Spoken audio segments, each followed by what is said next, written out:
Well, JD, thank you for being on the podcast, Uncut and Real Raw. Thank you for being here. Thank you for having me. I'm looking forward to it. You were highly recommended by several of my guests. JD, we've known each other over the years as far as acquaintances from a distance. We've met several times. I have the ultimate respect for you for what you do. I've heard legendary stories about you and your career, but we've never actually sat down and had a cocktail together, talked about training horses, talked about the horse industry, talked about your career. So I'm very excited to talk to you today and just kind of dive into what made your career so successful from a horse training perspective, from a competition perspective. The whole point of the podcast, JD, is to talk to people that have excelled in their industry, whether it's horses, it could be business, it could be all kinds of industries. But there's a certain characteristic that makes winners winners. I don't care if they're riding a fucking horse, they're driving a race car, they're a businessman. They're winners for a reason. And that's what I like to dive into, to talk to everybody about what makes them tick and why they are what they are. So speak freely as you want today, and I'll ask a bunch of questions. Okay, thank you. You know, for me to come on this, and they asked me if I knew you, and I said, I've met you in passing. Yes. Yeah, in passing, that's what we've done, yes. But you always study somebody that's successful. Yes. And you surround yourself with people that are successful. That helps you become successful. Mm-hmm. And so I probably know a lot more about you not knowing you than knowing you. Yes. And I would say the same thing from my good friend and my mentor, Bob Avila, Doug Carpenter, when he was alive. A lot of great people that I've heard lots of stories about you and your career. And so I would almost say the same thing. We probably know a lot more about each other than what we really should, without actually sitting down and having a conversation, you know? Exactly. Yeah. You know, and the horse training industry brought a lot of us together. Yes, like it this. did. Yes, yes. So yeah, it did. And one thing I find that all great horse trainers, men and women, have in common, there's a mutual respect for each other. Because I don't care if you're a barrel racer, a roper, a reiner, or a cutter, for you to be elite at your level, that takes balls, it takes dedication, it takes a lifetime of learning, and there's a mutual respect I've found between all of them. You may not like your competitors, but you will respect them. Because for them to compete at the level that you guys compete at, it's not for the faint-hearted. Would you agree? Oh, totally. You know, like I said, you surround yourself with winners. People that are winners, they look up at other winners. Yes. Whether you respect everything that they do, you respect their win. Yes. And, you know, we all want to win. Yes. That's what we get up in the morning thinking. I get up every morning at my age thinking about winning. Yes. And how I'm going to compete against these guys half my age or a third my age. I mean, I compete against my own son that's 27 years old. Yeah. And, you know, every time I compete against him, I want to beat him. Yes. And so, you know, through that, I'm teaching him. He's learning from people that I learned from. So he's getting a double deal. And so I love the competition. I love it. Yes. I love the successful people. Yeah. Success breeds success. You know, I always say, if you want to know what you are, just look at your 5 closest friends and you're an average of all 5. You know, bank robbers hang out with bank robbers, bums hang out with bums, gangsters hang out with gangsters. You know what I mean? Business people hang out with business people, homeless hang out with homeless, winners fucking hang out with winners. So it's really, you know, the old saying, you know, be careful who you hang around is really fucking true. You know, if you hang out with a bunch of people that are in the bar every weekend drinking and their lives are going nowhere, that's where you'll be. Yeah, exactly. You know, it's really that simple. So I'm very aware, especially JD, you know, you've got a little more maturity on me. I'm 48, but now that I've kind of retired from down under horsemanship, I'm very sensitive now of who I hang around, especially negative people. You know, when we're all building a business, you've got fucking pain in the ass customers. We've all had customers that you have to put up with their bullshit. They've got a lot of money. They've got your good horses. They're sending you down the road. You got to put up with this shit. But at some point when you have enough money, and I'm probably sure you're there, that you don't have to put up with it anymore. So at least for me, I'm very sensitive about who I hang around. You know what I mean? If they're negative people, I don't care how big their checkbook is, how much money they want to spend with me, I get rid of them because it just drains the fuck out of you. It's like they suck your soul out of you. Well, it's, you know, you can't go through life looking downhill. You always look up, and the older you get, the higher you look. Yeah. And, you know, for me, where I started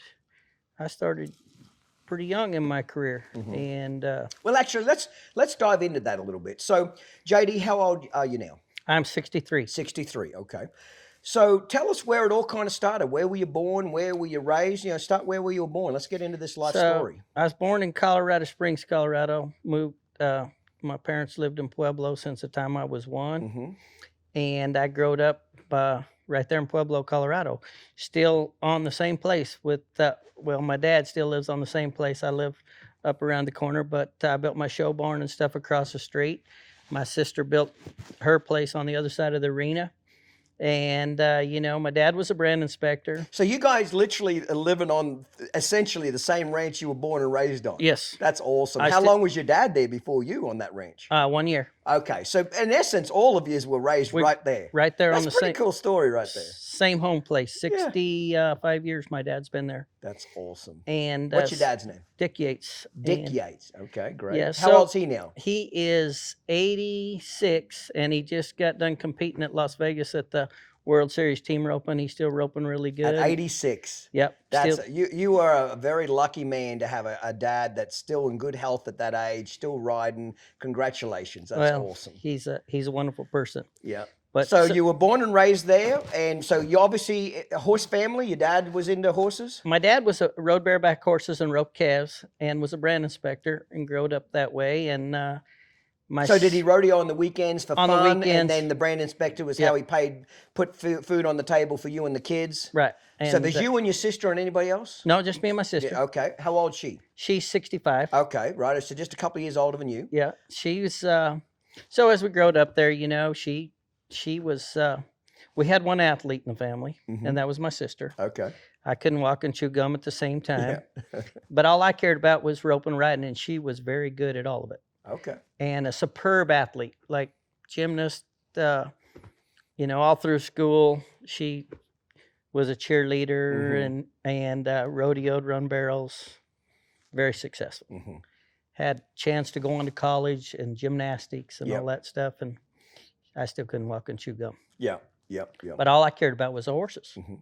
And she did too, but she was like the sports. And so I never really got to grow up much never went to a high school. Only thing I did go once in a while to watch my sister at a gymnastics meet, but never went to high school football, never went to high school basketball. I was rodeoing. And horses were your life. Yeah. I was 14, and they have what they call a permit that you fill, and you can buy your professional card. Okay. And for the PRCA, is right, that what it's called?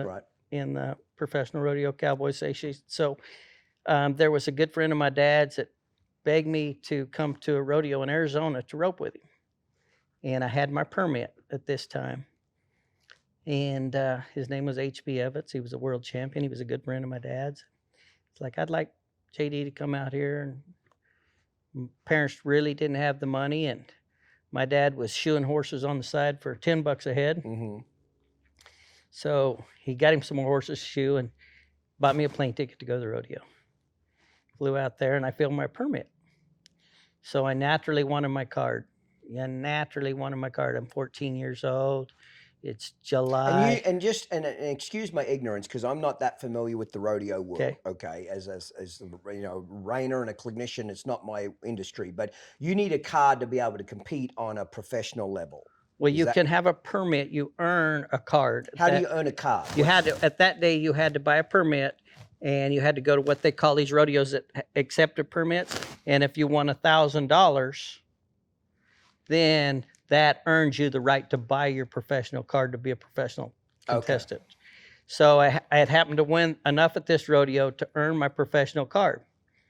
Or I could finish the year on my permit. And man, it was just a dream to be a professional rodeo cowboy. That's what you wanted to do. Since you were walking, that's what you wanted to do. Yep. That was like the. So let me. That was the high of highs. At 14 years old, and this is your goal in life to be a professional cowboy. Back in this day, and again, I don't mean this to be disrespectful, but were people making a living doing this rodeoing? Was it a hobby for everybody back then? Was there guys making a lot of money back then? In that era, were you looking up to people that were just solely making a living rodeoing, or it never really was back then? No. Nobody made a huge living rodeoing then. When the money wasn't there like it is today. Okay. I was going to kind of get into that in just a second here. I'm going to explain to you Yeah. what happened here. So, the Professional Rodeo Cowboys Association office used to be in Denver in 1975. Yep. And so, on my way up there to the rodeo, because Greeley, the Independence Stampede in Greeley, Colorado, is one of the biggest rodeos over the 4th of July. And of course, I got to enter with my dad because I had a permit. My dad, and it was just like, man, Dad, please buy my card. Please buy my card. No, please, can we just please? And so he, very quiet. My dad's very quiet man. And so as we're driving to Denver, or driving to Greeley, we have to go right through Denver from my house. And he pulled into the office and bought my card. Okay. And so I was just like, That's awesome. finally earned it. Yeah. And you know, that we had entered 5 rodeos. So now that I had turned professional, my points started counting towards the professional ranks. Yeah. And you know, I guess it was meant to be because it was entered 2 times at that time, and I happened to win 4 out of the 5 rodeos. With your dad? I won 2 with my dad and 2 with another guy. Okay. Yep. And me and my Now, dad. was your dad a header or a healer? What was he? My dad was a header. Okay, and you primarily healed. was a healer. Okay. Primarily healed. Okay.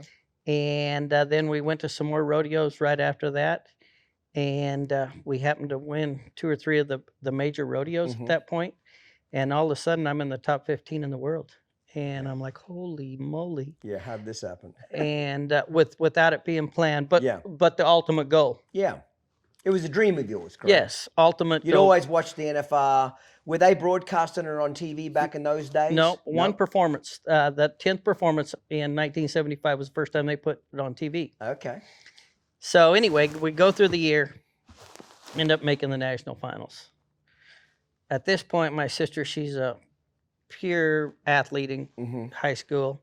I'm just a roughneck kid that, I mean, couldn't wait for the bell to ring to get home and ride. Yes, that's right. To School get home was and an row. inconvenience, wasn't it? Yes. And but you're still in school at this point. Oh, my mom, dad, they would no way was I'm not going to go to school. Yeah.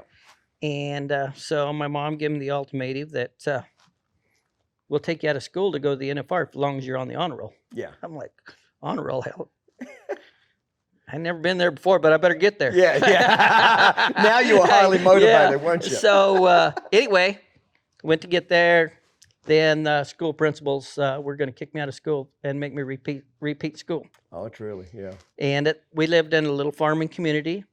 When my dad being the brand inspector, because he could only rodeo a little bit because he had to inspect the cattle to go to the sale. Well, a lot of them old little farmers around there were on the school board. And he got to tell him, now I don't think we're going to get to go because he has to get kicked out of school. Oh, no. They went talked, had a little meeting, get together, and sure enough, I got to go to the finals. That's awesome. But I had to go. At 14 still? Well, I had turned 15 in August. Okay, 15. So I had just turned 15. And if I was November still? It was in December, 1st of December, yes. And so anyway, I got to go to the NFR. And who'd you rope with? Your my dad. Oh, you're shitting me, your dad. No, I roped with. How did he qualify if he couldn't go to that many rodeos? Well, we went to the same amount. Okay. But in them days, they didn't take a top 15 header or top 15 healer. They took the top 15 and you could rope with whoever you wanted to. Okay. So, I mean, it worked out that both of us all really qualified, whatever. But, and then they would drop down to the 16th guy if we roped together and was both in the top 15. But now they do it by header and healer. Okay. That's how they do it different now. But anyway, so we went and it was very successful. I mean, I couldn't do nothing wrong. He couldn't do nothing wrong. You know, it's just... That's a pretty good dream, isn't it? Like to have it was a dream come true. A kid and his dad make the NFR like that and rope together and have a successful rodeo. That's pretty special. Like you'll remember that for the rest of your life. Yeah. You know, and then it was great. So I got to do things that I never thought the country boy would do. Yeah. Well, let's back up a little bit, if you wouldn't mind, about your dad and growing up on horses. Did your dad teach you your horsemanship skills? Did he teach you your roping skills? Like, is that where you got your foundation or all of your knowledge for up to that point of 15? Was your dad your real mentor when it come to the horses? The only one I had. Okay. Yep. He roped with a guy when I was a kid that lived just down the road named George Draper. Mm-hmm. And George was a pretty good roper, and he healed. Yep. But my dad was a very knowledgeable horseman. Yes. He rode lots of horses, trained lots of horses that he didn't really know that he was training. Mm-hmm. I was, he's talked about reining horses at the Colorado State Mm-hmm. Fair, Mm-hmm. and a lot of ranchers bought his horses. Yep. And so that was before I really knew much about what any of this was. Mm-hmm. So then when we started roping, my dad bought our horses. He trained them. So that's what I'm getting. You basically in the family, you trained all your horses. Right. Right. And You're buying them as 2-year-olds, 3-year-olds. How are you getting these horses, JD? My dad started off. He rode race horses when he was a kid. Okay. And he knew a lot of the racehorse people from around the southeastern Colorado. Is this thoroughbred or quarter horse racing? Quarter horse racing. Okay. And so they would call him whenever they had one that wasn't making it, and he'd take it and try it and ride it for him for a while. And he just pretty much picked up horses from ranchers. Mm-hmm. With brand expectancy. Obviously trying to make it work. He didn't have a lot of money, so Right. he's buying cheap horses and trying to turn them into expensive horses. Correct? Or trying to make them horses we That's could what I'm win saying. on. It's trying to make them into well-trained horses. Right. Yeah. Did you guys ever sell these horses once you got them trained? We had to sell some of them. Yeah, to yes, pay for the next ones? Yeah. Yes, we had to sell some of them. But as a whole, when we found one we could win on, Yeah. Money couldn't replace it because it costs money to lose. Yes. Yes, it does. And my dad was an advocate fan about it costs money to lose. Mm-hmm. And That's in all honesty, people listening to this or watching it, that's why the really great horses are so damn expensive, because you might go through another 30 to find that one, maybe 50. And the 2 or 3, 4, 5 years it took to train it to that level, why would you give it up? If you're going to go compete against the best in the world, you better be riding one of the best in the world. Yeah. Or you're going to get beat. Yeah. And that costs money. Yeah. Even back in that day, when, I suspect the horses and the horsemanship probably wasn't maybe what it is today, but it still had to be competitive. A good horse was still a good horse back in that day. You could, even if you were a great roper, you couldn't get where you needed to be without that horse getting you there, correct? It hasn't changed. It hasn't changed. It hasn't changed. The better the horse, the better you compete. Yes. And so that's probably changed, correct? The quality of horse, has that changed? Oh, yeah, because there's the breeding and the quality of horses that's out there today is unbelievable versus in them days. I mean, you never know. I can honestly say we had bought a lot of horses that we have no idea how they were bred. Yeah. Didn't have papers. Yeah, yeah. And not that. They don't know how they're bred either. No, exactly. And so, I mean, it was just like we was trying to make ends meet. I love it. See Clinton Anderson and his Down Under Horsemanship Method live. Order tickets now for the Walkabout Tour, January 27th and 28th in Lake St. Louis, Missouri. For ticket information and a full list of upcoming tour dates and locations, visit downunderhorsemanship.com. So basically, you and your dad, by the sounds of it, from a very early age, had a good working relationship. You really respected your dad. A lot of kids can't learn from their parents. A lot of the time, as kids, you think your parents are stupid till you get to about 35, and then you realize they're one of the smartest son of bitches in the world. You know what I mean? Yeah. At least for me as well. But it sounds like at that early age, you and your dad got along well, and you had enough respect for him to learn from him and be disciplined to do what he needed you to do. Yeah, my dad had a saying, and it's true to this day. If we're going to do this as a business, we're going to treat it as a business, and we're going to be business partners. When we walk out of the arena, we'll be father and son. Yes. Yeah. And we treated it that way from today, even today. He's 86 and he still ropes, and we treat it as a business. When we go in the arena, we come out of the arena, we're father and son. Yeah, but if business needs to get done, somebody will say something. Somebody's not towing the line, something's not right, somebody's going to say something. Right. And I love that. He's very stern about that, and You know, I growed up with that. Yeah, that's all you knew. That's all I knew. And so, you know, so like I said, going back to where I was 15, just turned 15, first NFR, I got to do things that I only seen on TV. Yeah.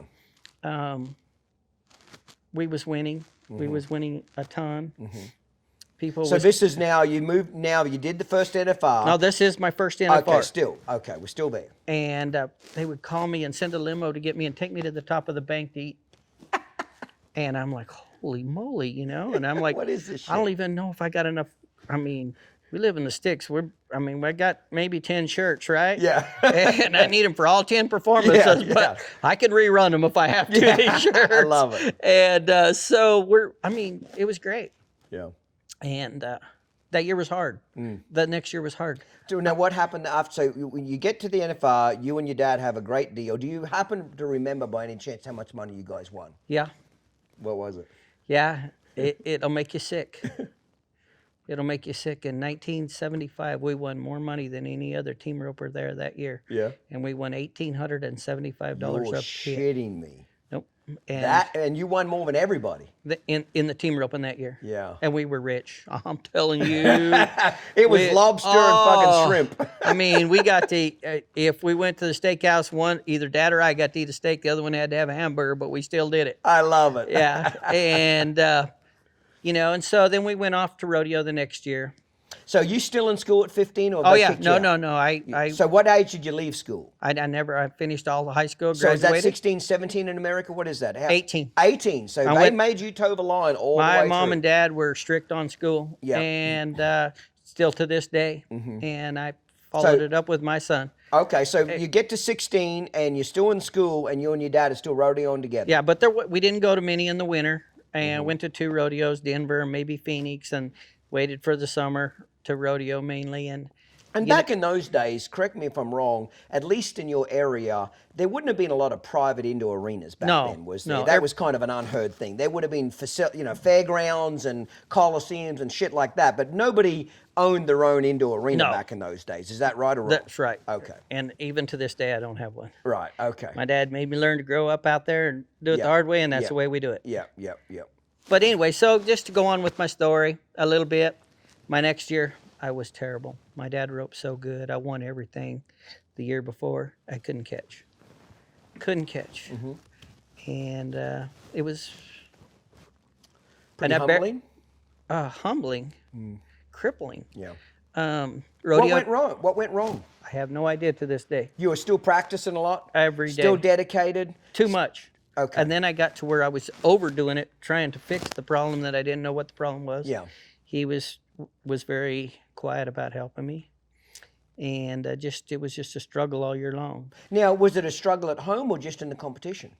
Both. Both. So you were struggling even at home practicing. Yes. And not just, it's not like you had jitters at the rodeo, you know, pressures of the show. You're kind of screwing up at home too. Yes. Right. And then when you're screwing up at home and then going to compete against It's the best messing in the with your head. world, then it's messing with your head. Yeah. And so I rodeoed all year that year, and this is kind of a funny story Yeah, I that wanna you'll hear it. enjoy. I really was bad all year. And I'm right on the borderline of making the national finals. The last rodeo of the year is the San Francisco Cow Palace.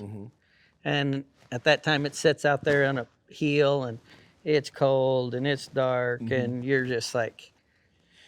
So we go out there and we rope. At this time, I'm 15th in the world. The guy that's 16th in the world's right behind me, and the guy that's 14th in the world didn't make the finals at the Cow Palace. Right. Everybody run 2, and he didn't make the finals. I made the finals, and the guy that's 16th made the finals, but the guy that's 14th didn't. So all I got to do to be guaranteed to make the national finals again is beat that guy that's 14th. I got to win $158. And go into It's amazing you can remember the dollar figures after all these years. That's awesome. So I back in there to rope. My dad goes out there, turns me a steer. I turn the corner and miss. And the team behind me, if they miss, I'm still in. Okay. But so I ride out the back end, watch over the fence, and they catch. So I ride out to the parking lot, ride all the way out there to where the trailer was, unsaddle my horse because we're driving back home. And unsaddle my horse, get 2 buckets of water, blanket him, feed the trailer, got buckets of water for Dad's horse. Man, 30 minutes go by. Where's my dad at? Yeah. I mean, this time I'm having to stall out there in the parking lot by myself, knowing I just missed a steer to make the NFR. Yeah. Comes out there, and we unsaddle his horse, we put his saddle up, water his horse, blanket it, put it in the trailer, and I take off driving. And I drive through San Francisco and all the way out through Reno, and I'm in Elko, Nevada, and I need fuel. The sun's coming up. It's a night performance. The sun's coming up in the daylight. Dad, he gets in the truck. He always smokes a cigar. He got in, sat back, kicked his chair back, cracked the window, smoked a little cigar, fell asleep, cigar burned out. I just keep driving. We pull in Elko, Nevada to get fuel, let the horses out. My dad looks over at me and he says, "What's wrong?" I said, "Dad, seriously? Yeah. I just missed one to make the NFR." He said, "Oh, no, you didn't. Those guys that roped right behind us had an illegal catch. I didn't stick around long enough to watch the flagger flag them out, so he made me drive all night long and sweat about it before he told me." That's funny. Yeah, he made me drive all night long and sweat So about when you heard that, what'd you Shit, do? I drove all the way home after that. I was so happy I drove all the way home. Yeah, but, it's like 3 shots of Red Bull in your veins. but it was, so that was the calm after the storm, I guess, because it was such a great year the first year. And But what I want to dig into that, I love this, but how'd you get out of the funk? What happened? When did you get out of it? I roped bad at the finals that year. Okay, so you made the finals, and did your dad rope with you too? Yes. Oh, Okay. 13 years straight, me and my dad roped at the NFR together. Okay, so no breaks there. No, Okay, great. 13 years straight, we lived it up and down the road together. Okay, And that's awesome. so I roped bad at the finals that year. About as bad as you did all year, kind of? About as I did all year. Okay. And so I never couldn't got. imagine your mental state at this point. For Yeah. a 16-year-old kid to be sucking that bad all year, you make the finals, it's got to be causing havoc between your ears. Oh, it's What just- is your dad saying to you during all this? Are you asking him, "Dad, what's wrong? What am I doing wrong?" Is he coaching you? Is he mentoring you? Is he trying to let you just fucking figure it out by yourself? What's going on during this year? Because you're probably trying to solve this, correct? You're practicing harder. You're getting up earlier. What are you doing to fix this? And what is your dad saying to you? Because he's clearly a big mentor in your life. What's he saying? He had some very good words about it, and he would always say, it is what it is. It'll work out. Yep. Just keep using your head. Keep your head down. Focus on what you're doing, and we'll get through this. Yeah. And that's extent, And the only time that he never ever really wanted to ever help me with my roping after I made the finals. Okay. Except he wanted, if I wasn't riding my horse right, or he would, other people would be over there coming head steers and he'd watch me practice. He would tell me when I'd have my horse in the wrong spot. Yeah. Was the reason I wasn't getting the right loops off. But as far as the roping part of it, in his eyes, I had a lot of the roping part of it figured out. I had to put my horse in the right spot and my mind in the right spot to catch. And, his way was to maybe help me with my mind was say, it's all right, it'll all work out. Just keep your focus, and we'll just keep working and keep Stay working positive. hard. Yeah. Yep. And so it's that part of it.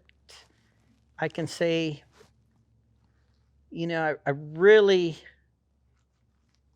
can say that he was a strong source of Steadiness by the sounds of it. Rock solid. Yeah, just Didn't doubt you, didn't cuss you out, didn't No. kick your ass, just solid. wasn't worried about, now today, in today's world, if that happened, that partner would be gone. He'd be getting roping with another partner. Yeah. Back then, we knew we were together. We were stuck. We stuck together. We wanted to be together. And then it was another year.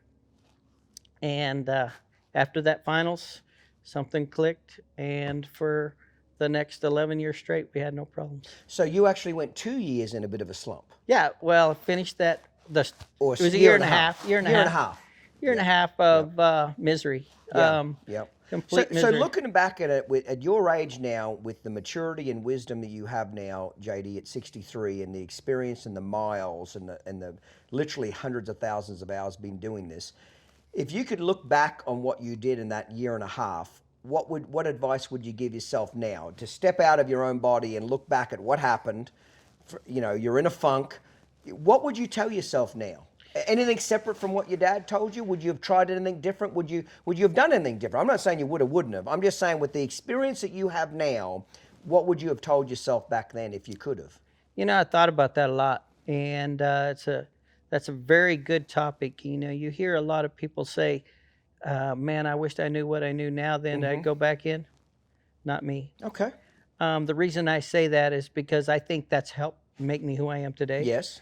I think a person has to learn how to lose to know what winning's about. Yes. To get successful. And I started off winning. I didn't know what losing was about. Yeah. And dive into that a little bit more. That saying about you've got to, what was it you just said? You've got to learn to be a loser before you've got to learn how to lose. So you know what winning's all about. Dive into that a little bit. Explain that a little bit more. That's a cool saying. I think that. Is it humility? You've got to get your ass kicked before you can appreciate the win? Yeah, you've got to. Everybody gets up in the morning, going outside, and practicing or going to the competition with the same mindset you do to win. Yeah. And not everybody's going to be the winner. Mm-hmm. And so you have to learn how to accept it when you're not, and get stronger and be mentally stronger and better.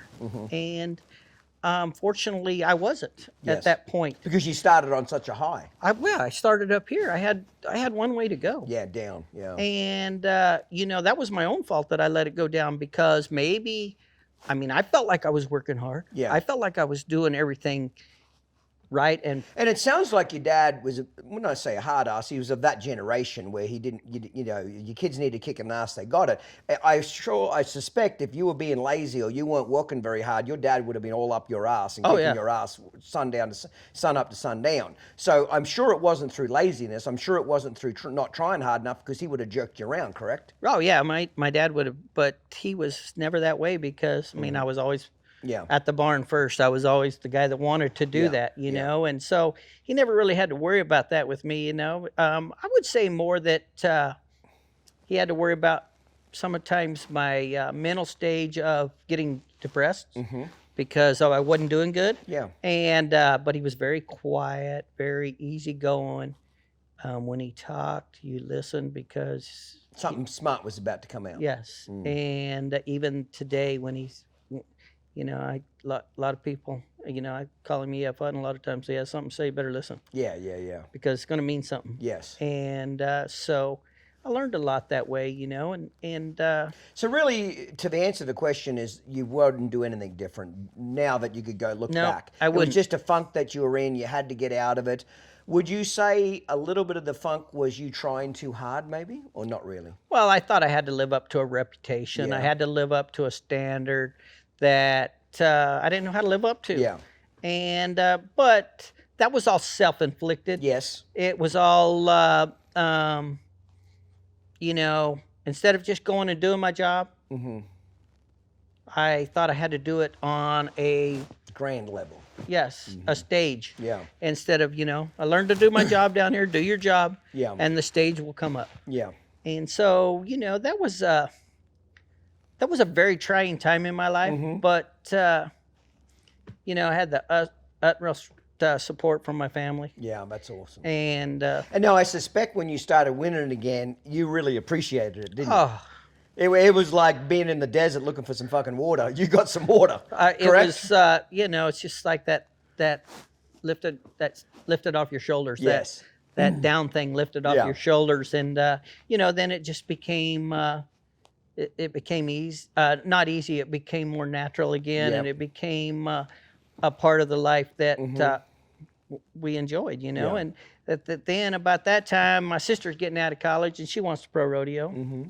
So she went on to college and college rodeoing was very successful. And then when I got out of high school, I went on to college. Yeah. You did? Oh yeah, my parents made me go to college. You're shitting me. I thought they would have let you out of high school after 18 or let you out. Nope, they went. I went 3 years there in Pueblo. My sister, she was really good roping and barrel racing, doing all that, and she was winning everything. And I went on to college rodeoed, won a college championship, and I turned 21. You know, by that time you're pretty smart.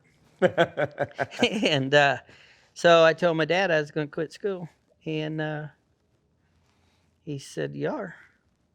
Yeah, you know, I need to go out there to California to them spring rodeos. I've never been out there. There's a lot of money out there, Dad, and need to go out there and make that money, and I need to start putting something together. And he's like, "No, it ain't gonna work. Better stay right here." So I went to California, and I went there 2 months and come home broke. Enrolled in summer school so I could go back to college the next year at Panhandle State University. I went to Panhandle State to finish my 4th year of college. But So why'd your dad say no? Did he think you didn't have the maturity to leave then? Did he think you needed to stay with the family a little bit? Like, where was his wisdom coming from? Because clearly you were roping good by this stage. You know, theoretically, your theory was right. Hey, I'm doing good. Let's go hunt that money. Let's get after it. What do you think he saw that he made you want to stay behind? education. Education. He was always real big on education. Because he was worried you'd break your leg and be a bum cowboy. You're only one horse flipping over on you from breaking your neck. What was he? Where did that come from? The education. I think that it come from knowing that I needed to be more social skills. Mm-hmm. Being around some kids, because I grew up from the time I was 14 years old in an adult world. Yes. And I mean, I was adult level. Yes. Very quickly. And I never went to any high school, any functions like that around kids. I needed to get my social education. I needed to know how to tend to a lot of stuff that I didn't know how to tend to, I guess. Mm-hmm. And today I would tell you that it's the biggest thank you that I can give him. Yeah, yeah. Because I went back to school. I met my best friends. Mm-hmm. I learned my life, Mm-hmm. and It was good education. yes, and so then at that point, I'm still making national finals with my dad, and I bought a place at this point. So the money's improving in the roping industry? Not really? Not really. This is where I'm going with the horse training. Okay. So at the Cow Palace, when I started going out there, they had what's called a bridal class. Mm-hmm. And there were some guys out there, and I went and watched it. I'm like, holy moly, can you see what these guys are doing with these horses? It's a reining cow horse? What is it? It was a spade bit class. Okay. So there's like Benny Catrone, Don Murphy, Jimmy Brazil, not the Jimmy Brazil that everybody knows today, but the one out in California. And all these guys are in a bridle horse class out there, and they're running these horses down there, stopping them, taking these cattle down the fence. And I'm like, so basically a working cow horse class. They're doing a dry rein and run, right, and then coming out and doing a cow horse and I was going down the fence. I was just in awe. You'd never seen nothing like that before? No, because Not at that level. No. And I'm like, whew, whew. So I go on and finish school, and then I decide, I need a supplement income. Mm-hmm. And how can I get a supplement income? In 1980, there was a guy from Pueblo that showed horses. And he was going to the World Horse Show, and he needed somebody to head and heel for him. So I was going to have to run 2 steers, 1 steer to head and 1 steer to heel for this guy. Mm. And he wants to win a super horse. I don't know what he's even talking about. Yeah. But he's going to pay all my expenses, give me $500 to go down there and rope 2 steers. I'm like, I'm all in. And back then, $500 is probably a bit of money, correct? For me, yeah, that was good. When it don't cost, it's all profit. Yes. They're giving me a motel room, they're paying my food, and it's all profit. So that was a big number. Yeah. Wynn did it, and he won. And then I got to watch the whole World Show. I'm watching the World Show in Oklahoma City. What year would this have been? This has been 1980. 80, okay. and I'm watching the whole world show. And this is the same building that I had already competed in 5 years at the national finals. So That was when the NFI was in Oklahoma City, wasn't at the it? old Coliseum. Yeah. And so I'm like, wow, this is incredible, and all the people and all the nice horses and all the And you're watching all the events. Yeah. You're doing the I'm watching pleasure, the everything halter. from the jumping to the halter to the pleasure. This is the first time you've been exposed to anything but roping, correct? Well, except the local little Colorado State Fair when my dad was showing the reining and all that. But I was a kid. I'd just soon rope the dummy. I didn't, I got to be with the other kids. I got to be doing something like that. Yeah. And so I was just in awe. So I told my dad, I said, man, I got to go to that world show. I got to get my horse qualified for that world show. I got to go down there. And I met a lot of people down there. Made some contacts. Yeah. Visited with a lot of people, met a lot of people. And so I went to,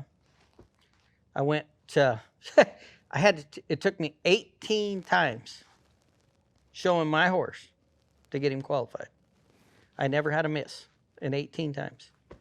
And it literally took 11 points then to get qualified. So that was because there was so few people in the horse show? No. Why did it take you so much to get qualified? I have no idea. I don't know whether my hat was shaped wrong or the holes in my shirts wasn't fitting or what, but I got qualified. And I went there and I helped a lot of people. And I won the world in the first year, 1981. How old would you be? So that would have been 21. 21, okay. And you married by this point? You're single? What's never going been on? married. Never been married. You No. rich son of a bitch. You motherfucker. You have got billions. You dirty, rotten son of a bitch. Bob Avila told me you're the richest son of a bitch in the Western industry, and now I know why. That's the funniest shit you've said all day, JD, right there. Oh, fucking duck. Yeah, okay. We're going to do a whole other podcast on money after this, okay? Because you got billions. Take a drink. I want to hear more of this shit.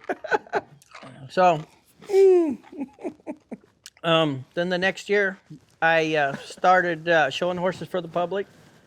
And Now, when you say showing, still in roping, correct? yeah, mainly in the roping. Yep. And Out of Colorado still. That's your home base. You but I build was- some more stalls, or what do you do up there? I was basically just riding some horses, rodeoing, and trying to show horses and trying to learn about it.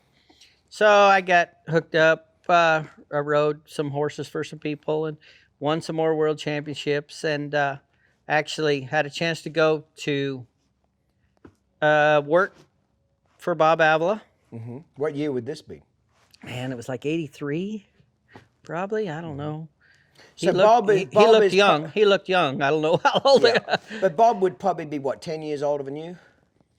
73? Probably. I've Yeah. never really. I can't remember how old Bob is, but he's probably 10 years older than you. So anyway, but I couldn't go to work for him because I needed a rodeo. Mm-hmm. So he was real good to me. He fed some horses for me, and I worked for him for free. And then if I showed some horses for him on the weekend, they would pay me to show the horses. Okay. Now, he's in Oregon still. He's in Oregon. Had he just set it up his business back in this day? Has he been out on his own long? He's been out there. He was pretty established. Okay. He was already established. Yeah. Now. And so I was working hard for Now, him. let's stop for a second. I don't mean to interrupt your story, but I'm just trying to catch up. Was this the first time you were really exposed to that cool shit that you saw at the Cow Palace, like the Benicatron and those horses going down the fence and all that? You were in awe of that. Is this the first time you got around a trainer that kind of showed you how to do all that stuff, or not really? Had you picked up some of that stuff by now, or not? Man, I played with it, but I didn't know what I was doing. Okay. You know what I'm saying? But is this the first trainer that actually kind of tried to mentor you a little bit and Right. say, okay, this is how you get one stopping.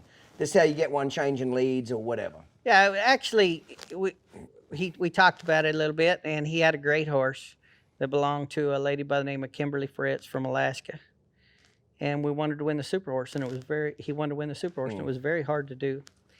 And so we teamed up because he knew I'd work hard. And we tried it the first year. I hadn't heeled and roped calves on him, and he showed it in the ring in the cow horse. So I was around it a lot because we went a lot of shows together. And I was learning, and Was that a pretty pivotal part in your career? obviously you'd had a lot of success roping to that point, okay?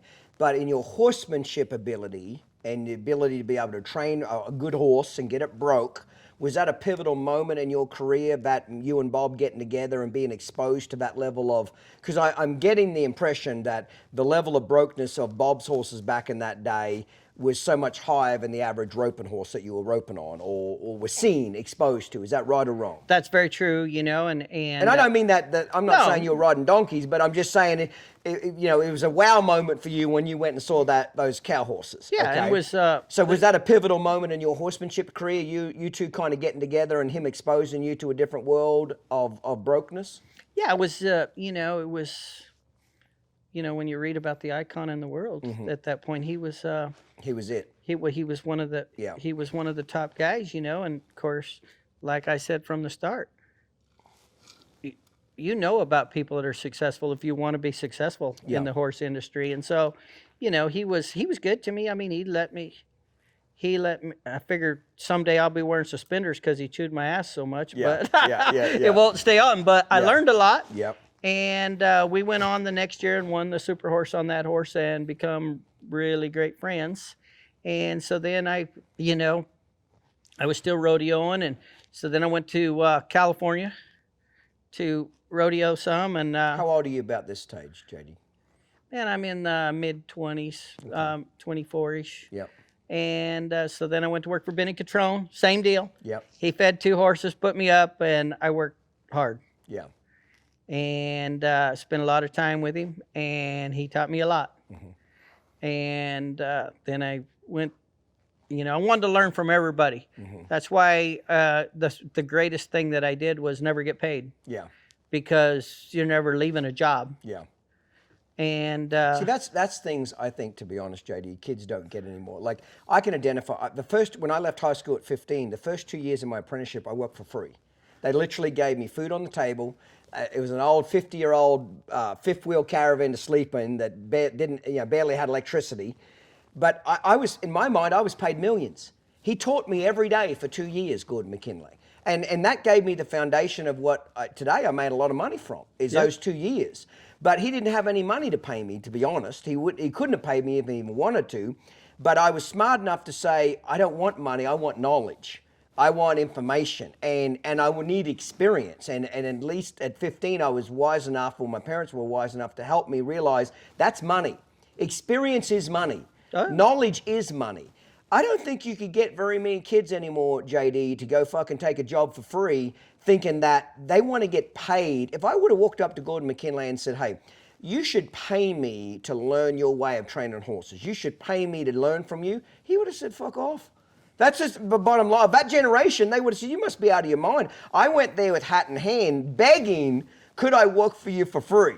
I needed to eat, and I needed a place to lay my head down. If you'll just give me a pillow and a blanket and give me some food to eat, I'm in. And he said, great, show on up. And I'm so glad I did because, in essence, I make millions of dollars now from the stuff he showed me when I was 15 years old. And that's what you're just saying there is that experience is worth a lot. Yeah. And, I learned a lot there, and I learned a ton from, I thought Benny Catrone would get divorced when I pulled in there. And he told his wife, Paula, he said, yeah, that JD Yates is coming to work here, and he's going to stay here all spring and work. And she's like, he's crazy. No, I'm leaving you if he stays here. And we wound up, even to this day, me and Paula are great friends. And I worked. Were you a partier or something? Why'd she think you were crazy back in those days? Well, I was rodeo, and she wasn't around rodeo. And rodeo at that point had a reputation of being wild and partier. Yeah, little drinking, little partying, little social life. Clinton's grabbing a cocktail and we'll be right back. Get yourself one and enjoy this short clip. Nothing would please them more than to see this old piece of shit in a coffin. Oh, they want to drive a steel knife down his stupid fucking throat, and they talk about it quite often. Righto, guys, next hate mail. Shit is stacking up. Oh my God, I don't care how famous people think they are. Do not iron your jeans with a crease in the middle. Oh my God. Hashtag fashion flop. LOL. Gabby Betts. I don't even know what to respond to that. If you know of anybody, clearly you're showing your ignorance right now, because anybody in the Western performance world, cutting, reining, cow horse, that's industry standard. It makes your jeans look a lot nicer, it makes them look a lot more professional. Now, if you're in New York City and you like wearing skinny jeans, motherfucker, it's probably not your thing. I get that. No socks, short jeans, skinny, sandals. It's a whole different fucking vibe. I get what you live, okay? But in the Western world, creased jeans are very professional. They look very good, and I like it. So have a wonderful day. So, JD, we had a little break, freshened up a cocktail. You just went to Benny Catron's, okay? You left Avala's place, you moved into Benny. His wife says, fuck it, he's not staying here. He's bros, he's on your team, you're staying. What happens? Well, he taught me a lot. He taught me one of the things. Now, where was he at this day? Where was he? Was in Merced, California. Okay. So I went out to California and I spent some time there with him, and he was in Merced, and he was a very good horse trainer. He told me one thing that today I do a lot still. I mean, I took a lot from everybody to try to put it in what I do. Yeah. And the one thing that Benny Catrone told me, that I live by this rule. He said, I try to break horses like I drive cars. He said, that means turn right, that means turn left, and this means stop. Mm-hmm. He said, because the general public can all drive a car. Yeah. So if you train a horse that way, they can probably ride it, and you'll be able to sell it. Yep. And so I do a lot of that because... Keeping it simple. Yeah. Well, I have a lot of amateurs now. Yep. And so that's the kind of horse that they can ride. Yeah.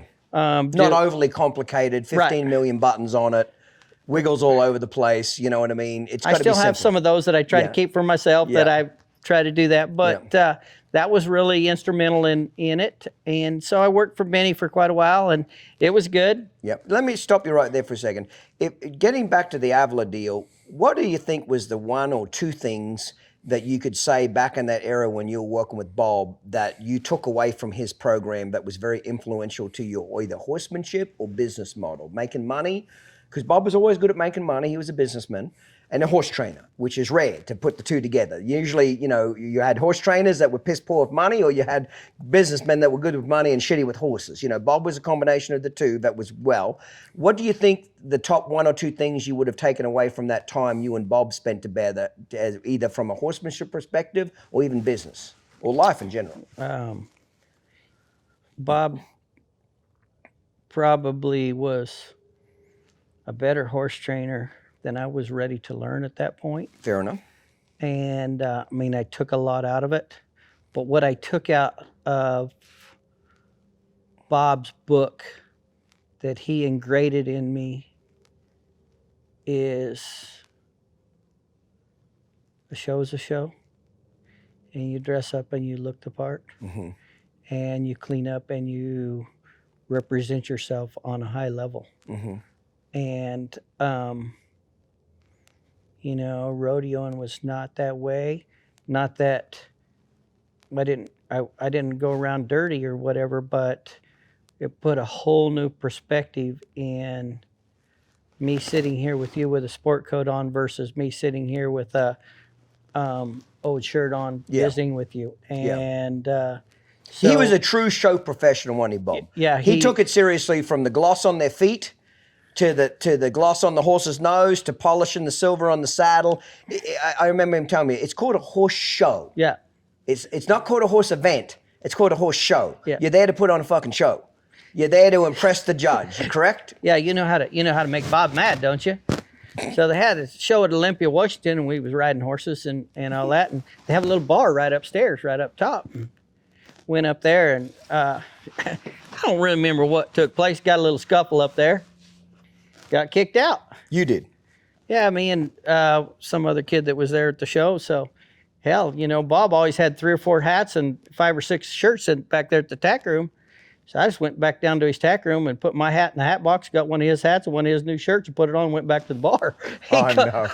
He come in there and found me. What are you doing wearing my hat? Oh, it was hilarious because everybody there. But but he always had that, you know, and so that always stuck in my mind of what that meant. You know, I never knew what a show pad was. I never knew things like that. But he didn't just take it to a level of vainness. It was about cleaning the trailer, washing the trailer. When he was on the podcast, he said, my truck and trailer's never left the ranch uncleaned. And I do that now. When I get back from a horse trailer, I have a professional detail guy come and detail the trailers inside and out, detail the trucks. You know, he was always about leave a winner. You want to become a winner, leave a winner. Yep. So even if it was going to get dirty going down the road, you left a winner. So it wasn't necessarily just about being vain. It was about making sure there's clean shavings in the trailer, making sure that everything is polished up, ready to go. And really, when you really knock it down to what you want to name what this is, it's called preparation, isn't it?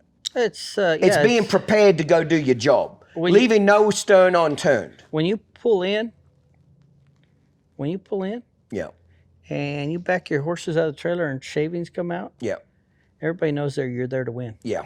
Yeah. I mean, and you have blankets on and your horses look the part.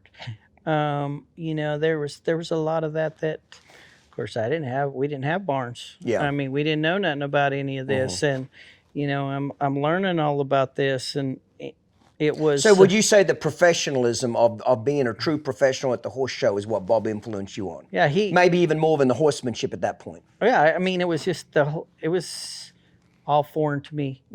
And everything that I was learning from that place was like, my eyes was just wide open. Yeah. And so I learned a ton of business part of life, like you said, the preparation, whatever that case that may be. Besides, I got a chance to ride horses behind him because he did let me show.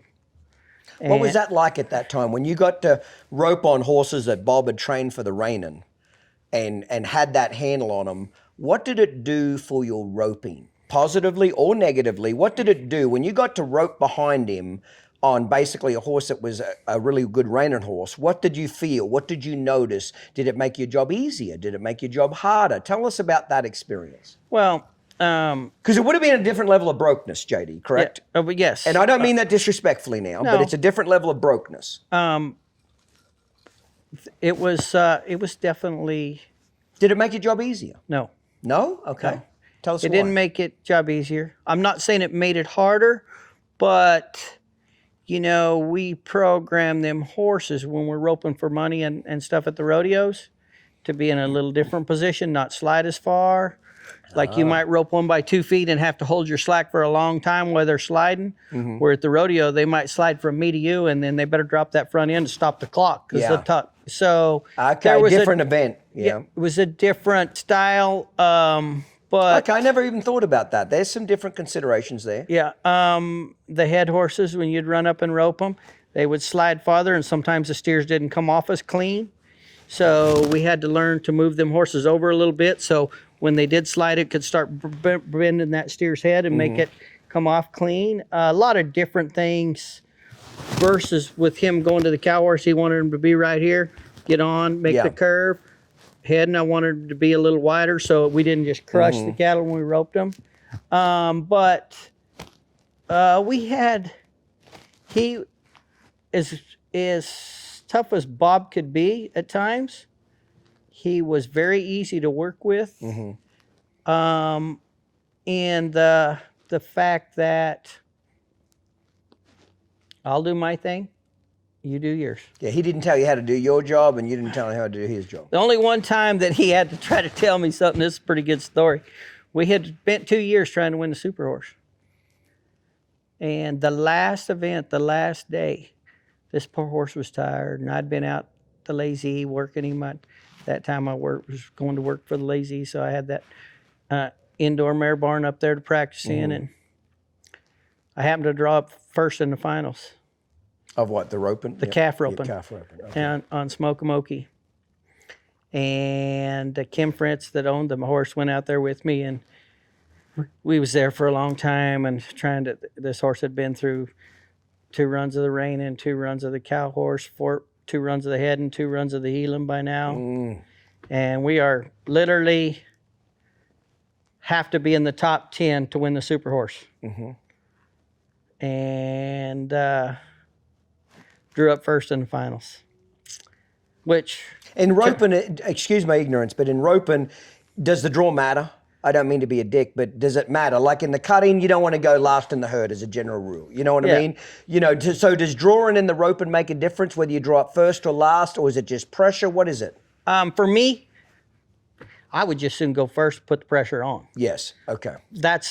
But in this situation, knowing if 4, 5, 6, 4, I mean, they take 15 to the finals. So knowing if 4 or 5 of them mess up, all I got to do is have a score to win the Super Horse. Yeah.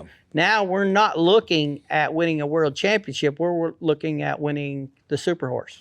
Which is a big deal. Which is, a big deal. And so I pull in, and of course, I've been out there practicing, and calves have had me down. I'm bleeding. Clothes are dirty.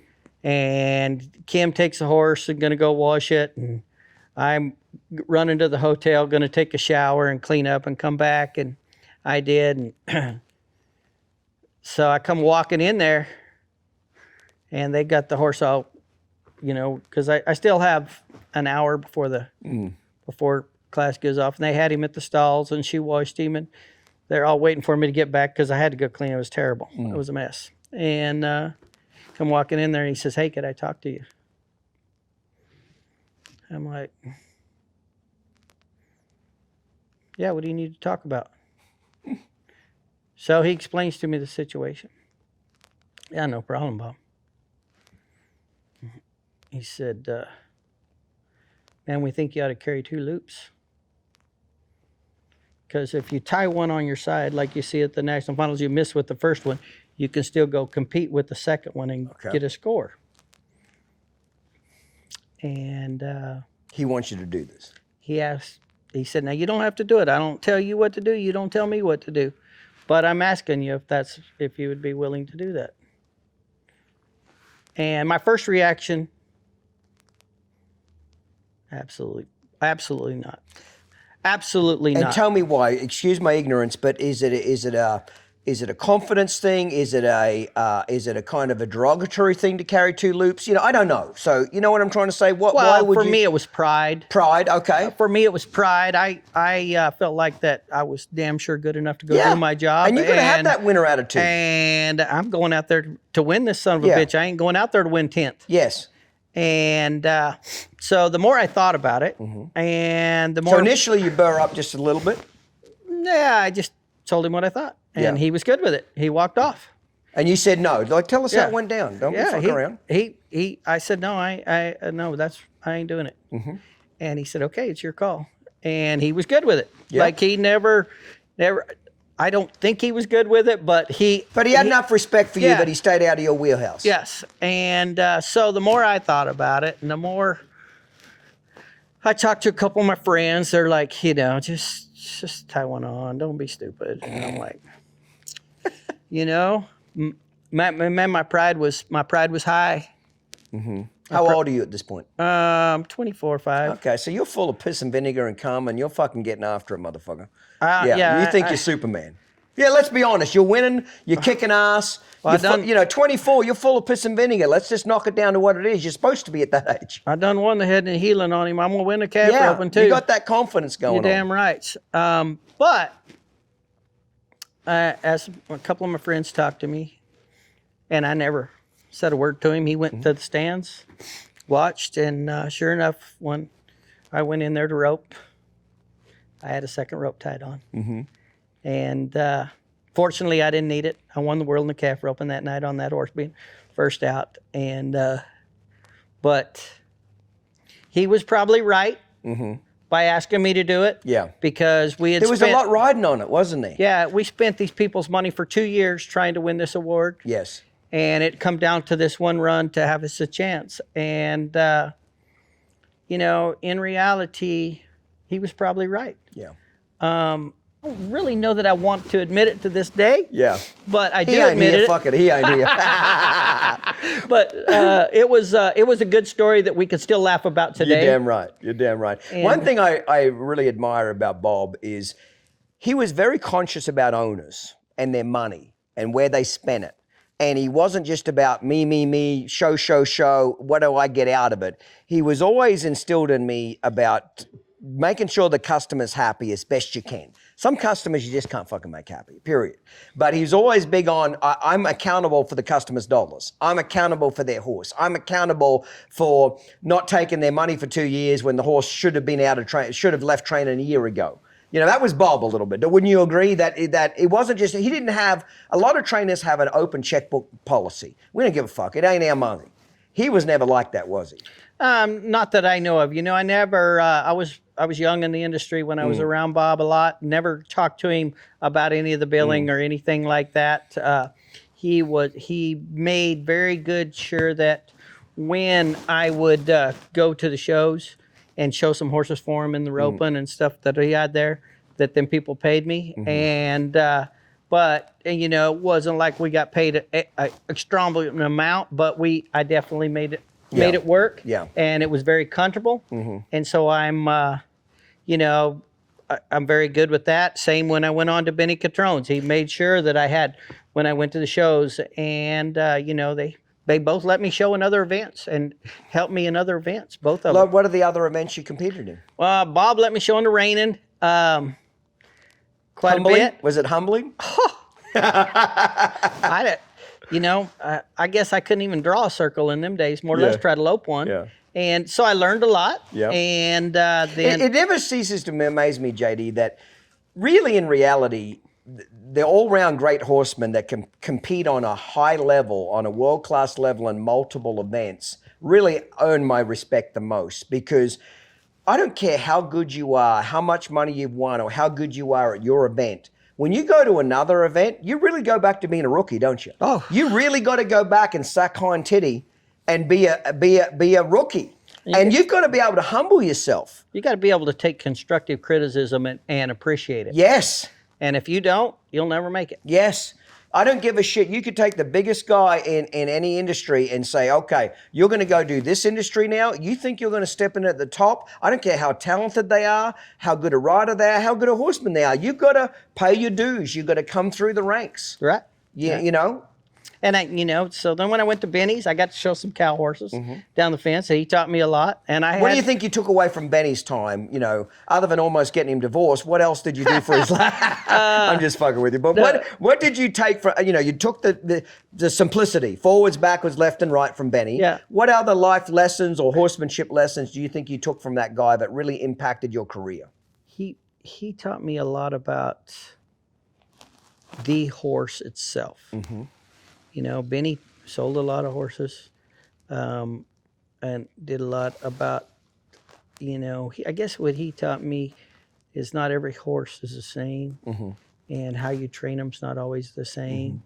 And I learned a lot of that from Benny, a lot of different things. Like I learned how to work one on the pole that I had never seen before. Yeah, lunge him around a wooden pole. Yeah. Yes, I'd never seen that, and he showed me how to do that. And I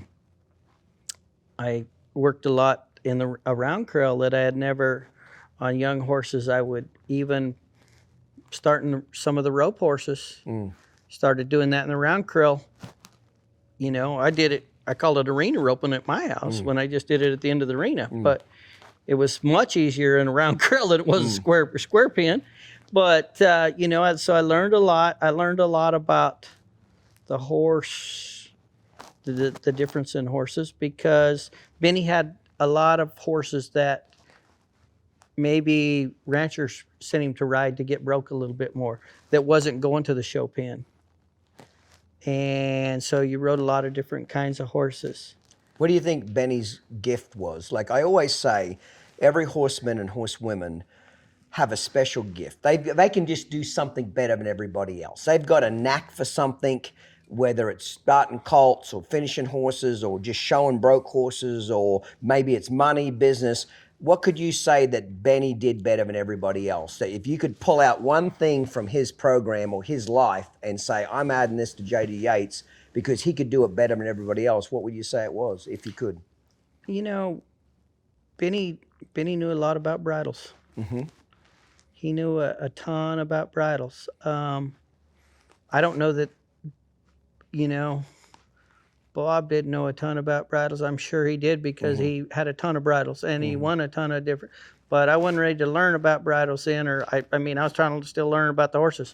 So when it come with Benny, he taught me about the bridles and what horse rides with what bridles, and this is the reason for these bridles and the different bridles. The one thing that I've learned from both of them and my dad first, but we ride a lot of hackamores, mechanical hackamores. And those two guys were not against it. And you see a lot of horse trainers today that are totally against the mechanical hackamore. I still ride them all the time. But I can say that Benny could watch you ride a horse for 5 minutes, or could get on and ride a horse for 5 minutes and tell you what bit would work on him. And don't be stuck on one bit, He did try to teach me how to learn and ride with a spade. I never learned it very good. Never got the real feel to ride with a spade bit. But he did try to teach me a little, and I know a lot more about it than I did, but I never did learn how to ride with it real good. But he knew, he could watch you ride a horse and tell by your feel, and I think that the one thing that my dad taught me probably from the time I was a kid that Bob and Benny always really respected is I had a pretty good left hand. I would never pull on them more than they needed pulled on. To get it done. I could be lighter with them, and it really worked good on their horses. Okay. And so Did you try to incorporate the brokenness of these reiners and cow horses and stock horses? Did you try to incorporate more of that into your roping horses when you left both their programs? In due time, yes. I started working with my horses more and more and more, trying to figure it out. And my dad always had a young horse for me to spend time on. And then I went to Don Murphy's, got to ride a lot with Don Murphy. So how old were you when to work with Don? Just the next year. The next year. Okay. So you're traveling around like a gypsy. Yeah. And you're living the life. I'm doing the rodeoing. Yeah. And so, I got to learn a ton from Don Murphy. What do you think Don's skill set was that he helped you with? Don let me ride Don and his daughter Nellie owned a great horse.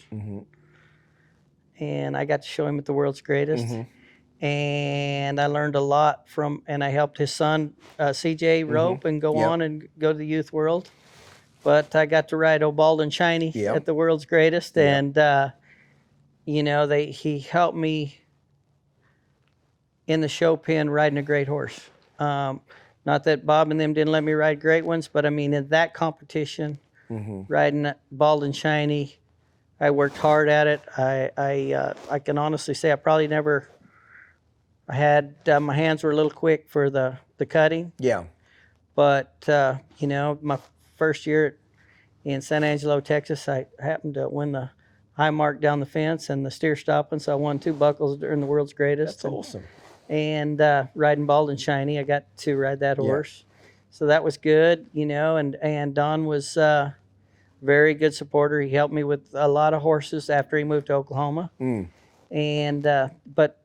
After I rode some with Don there in California, then I went to work for Robbie Schroeder. Not a big fan of riding pleasure horses, but I learned how to do it. Yeah.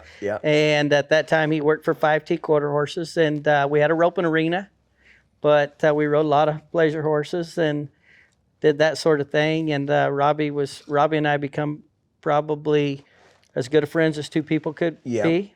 And I learned a lot from Robbie. He was a great all-round horseman. Would you agree? Like he could ride a reiner, he could go down the fence, he could rope. He had a pretty all-round skill set, didn't he? Yeah, I didn't know him personally. He could ride a Western rider. He could ride a pleasure horse. You know what a lot. I remember him showing Shine by the Bay as a 3-year-old. Yeah. You know what I mean? He made the open finals of the Rain and Futurity. That was a pretty cool horse. Yeah. Yep. He a lot of people don't know this about Robbie. He was a bull rider. Oh, I didn't know that. No.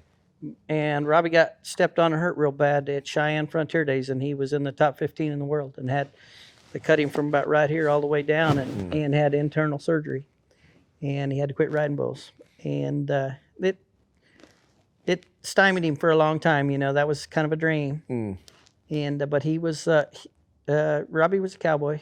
What did you learn from his program to help your horsemanship or business life in general?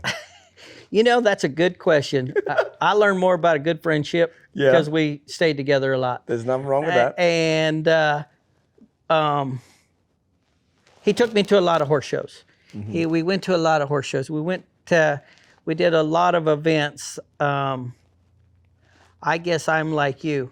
I was just amazed that this guy could step off of a roping horse, just won the heading at the horse show, and step off a roping horse, put a pair of chaps on, and win the pleasure.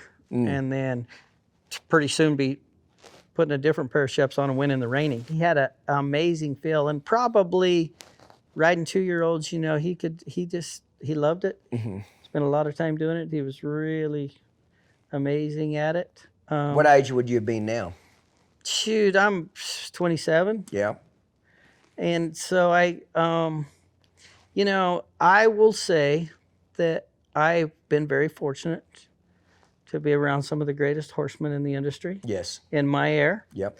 And every one of them helped me. And I got a lot of respect for all of them. Yes. Yes. That's a lot to be said there. Did they ever ask you much about roping? Because that was your niche. That's what you were great at. Did they ever ask you much questions about roping or training a rope horse? Not. Me and Robbie talked a lot about roping because Robbie could rope real good. Right. And we went to a lot of rope-uns too. You know, the style of roping and the style of reining in the cow horse didn't match. And, you know, like I really worked with Avila, you know, when he was going to the world's greatest, and he was going to he show at the world show in the healing and all that. You know, they ride with their stirrups shorter, and they ride with their heels down. And you will never be successful roping with short stirrups and your heels down. Just don't happen. Why is that? Is it a balance Well, thing? it keeps your elbow down. So if you're sitting in the saddle with your heel down, then your elbow's down. If you're sitting standing up, your elbow's out and up, and it covers more area. Right. And I mean, you catch occasionally, but you won't be a consistent roper. Yeah. And so, yeah, you know, it was fun when those guys wanted to rope. Yeah. Because for the 15 minutes, I could get back at them. Yeah. So you gave them hell. Oh, yeah, I gave them hell for 15 minutes, man. I would just You weren't there for a long time, but it was fucking hard. You know, so, but it was... they've been chewing your ass about lead changes and stops and spins. Sit back. Yeah, sit they've been back. chewing your ass for 10 years, and now you get a little payback. But no, I had a great relation. I have a great relationship with all of them, and we. So how long were you at Schroeder's place then? A couple years, Yeah. off and on. Yeah, me and Schroeder was a couple You years. got a living quarters trailer you're staying in? You're staying Oh in no, the main house? I become good enough friends with all the families. They wanted me in the house. Yeah, They give me yeah, a bedroom. yeah, and- yeah. But because I wasn't lazy, I would get Yeah. up and go work. And, Yeah, you'd carry your weight. Yes, and so we got along great. You Yeah. know, all of them, we got along great. And so I like I said, I got the utmost respect for every one of them.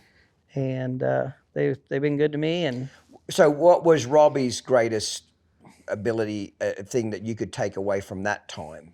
Horsemanship, or well, you already said friendship, but from a horsemanship perspective, do you think it was his versatility that made him great? Like you said, to be able to step off a roping horse and step straight on a pleasure horse and then step on a reiner. Robbie never had a individual horse that he couldn't do all events on. You know, that he had that pleasure horse later in life when him and Joan were married, and we was roping on it. Truly. The day before the World Show at Lazy E, when he'd bring his horses up to work with me there. And I mean, then he takes him the next day and shows him in the Western riding in the pleasure at the World Show. And Why did he do that? Did he think it made them better horses? he could just get them broke that way. Yeah. I mean, he just had no fear, and them horses, like that horse trusted him, and he could do it all. And You don't see that anymore. no, but I tell you, Robbie was just a cowboy, and he had an unbelievable feel for a lot of horses. Feel, yeah. He had an unbelievable feel for a lot of horses, and he could make horses that wasn't supposed to do them events look pretty damn good. Do them, yeah. And so I can appreciate Ian Francis is like that. Ian could make a hollow log look impressive. yeah, and He could ride an average kind of shitty horse and kind of make it do some shit that it shouldn't be doing. and you even look twice. Yes. Yes, and the annoying part for me being a student of his and he's my mentor is he could ride a half shitty horse around for 10, 15 minutes and kind of look like he's not doing much. Like you just look up and he's kind of fucking piddling around. And then you look back up 15 minutes later and the thing's dragging its ass and turning around. You're like, how the fuck did you do that? And he made it look so easy, it pissed me off a lot. Because I'm trying to study exactly where are you putting your foot? Where are you putting your finger? What are you doing with your leg? What are you doing with here? And I truly think people like Ian and Robbie that are, I think, naturally gifted with horses. There are some horsemen, I'm not one of them for sure, that are naturally gifted at training horses. Like it just become intuitive to them. I was always an ABC guy. Do this, get that, very mechanical and to learn because it didn't come natural for me at all. But people like, I think Robbie and Ian was in that category. They were very natural horsemen. They do stuff that And you they don't just see. could do shit that you couldn't put your finger on why it worked or how it worked. And you'd have to really drill down on them. What are you doing right now? And I noticed that as Ian went from a competitor and then he retired and went into being a clinician, as he taught more, he got better at teaching. But those naturally talented horsemen, as a general rule, I don't know if you've experienced this, JD, but they're not great teachers. And it's not because they don't want to be a good teacher. It's not because they're trying to hide information or they don't want to share. When you ask them what they're doing, they really don't fucking know. Well, they just have the feel. They can't really tell you what they're doing. Right. So for me, wanting to learn what they know, I hate that. I want to know left hand here, right foot here, pull this. And sometimes it's just not that way. It's a feel. And that's why I say Robbie Schroeder had a feel that he could never. I never got it out of him. Yeah. I never got, because he had the feel. Yeah. Like he would do something and it would be done and this horse would look, Completely different. how did you get it to do that? Yeah. And then all of a sudden he's doing it and I'm like, where did that come from? Yeah. Bob Avil always told me that John Slack was like that. When John was alive, he would do shit on horses as an apprentice of Bob's, and Bob would like, what are you doing? And this kid couldn't explain it, but they fucking looked good. Yeah, John, I was fortunate when I worked with Bob. Mm-hmm. John Slack and Todd Bergen was working for Bob at the same time. Oh, yeah. So if Bob was on the phone or Bob was doing business or whatever, I watched them boys ride. Yeah. And John Slack could make a horse. I've never seen nobody like it, including Bob. Could make a horse stop like John Slack could. Yeah. It was the most unbelievable thing I ever seen. Yeah. And he could make a horse. Now, one of the prettiest riders I have seen to this day, Todd Bergen. Mm-hmm. Oh, yeah. And so I got to be around both of them, as a kid. And So when you left Schroeder's, you're trying to change some things on your roping horses. You're trying to get them more broke. You're trying to get a better handle on them. Is that right or wrong? I don't want to put words in your mouth. I'm trying to get them more broke, but actually I'm at this point now, I've known I need to supplement income. Okay. So, my rodeo career is still good. Money's getting better at the rodeos. Money's getting better at the rodeos. We're still doing good. But I need a supplement income because now I want to buy a place. Okay. And I want to buy a place. And so I bought this place 30 miles from my dad's house. Go in and talk to this really nice farmer and his wife, an old farming family. And of course, Sonny, what are you doing? Well, I understand your place is for sale. Oh, yes, come on in here. Of course, old farming family. She made cookies, you know, Yeah, and yeah, we yeah. sit down there and they know absolutely nothing about rodeo. They know absolutely nothing. This But place just caught your eye. What'd you like about it? Why did No, it was just close, 30 Okay. minutes, had 100 acres. Right. You know, growed up on 10 acres all my life. I'm Yeah. thinking I'm going to have a ranch. Yeah, yeah, I'm going to have a big place. Yeah. And, but it's down there in the east of Pueblo, a little ways where it's a little cheaper ground. It's got quite a bit of water, which we need Yeah. water in that part of Yeah. the country. And so I go in and I visit with them, and really nice old couple. And they ask me, you know, what they're doing. And of course, she's got me cookies and, you know, the whole deal. And so we're making a deal on the place.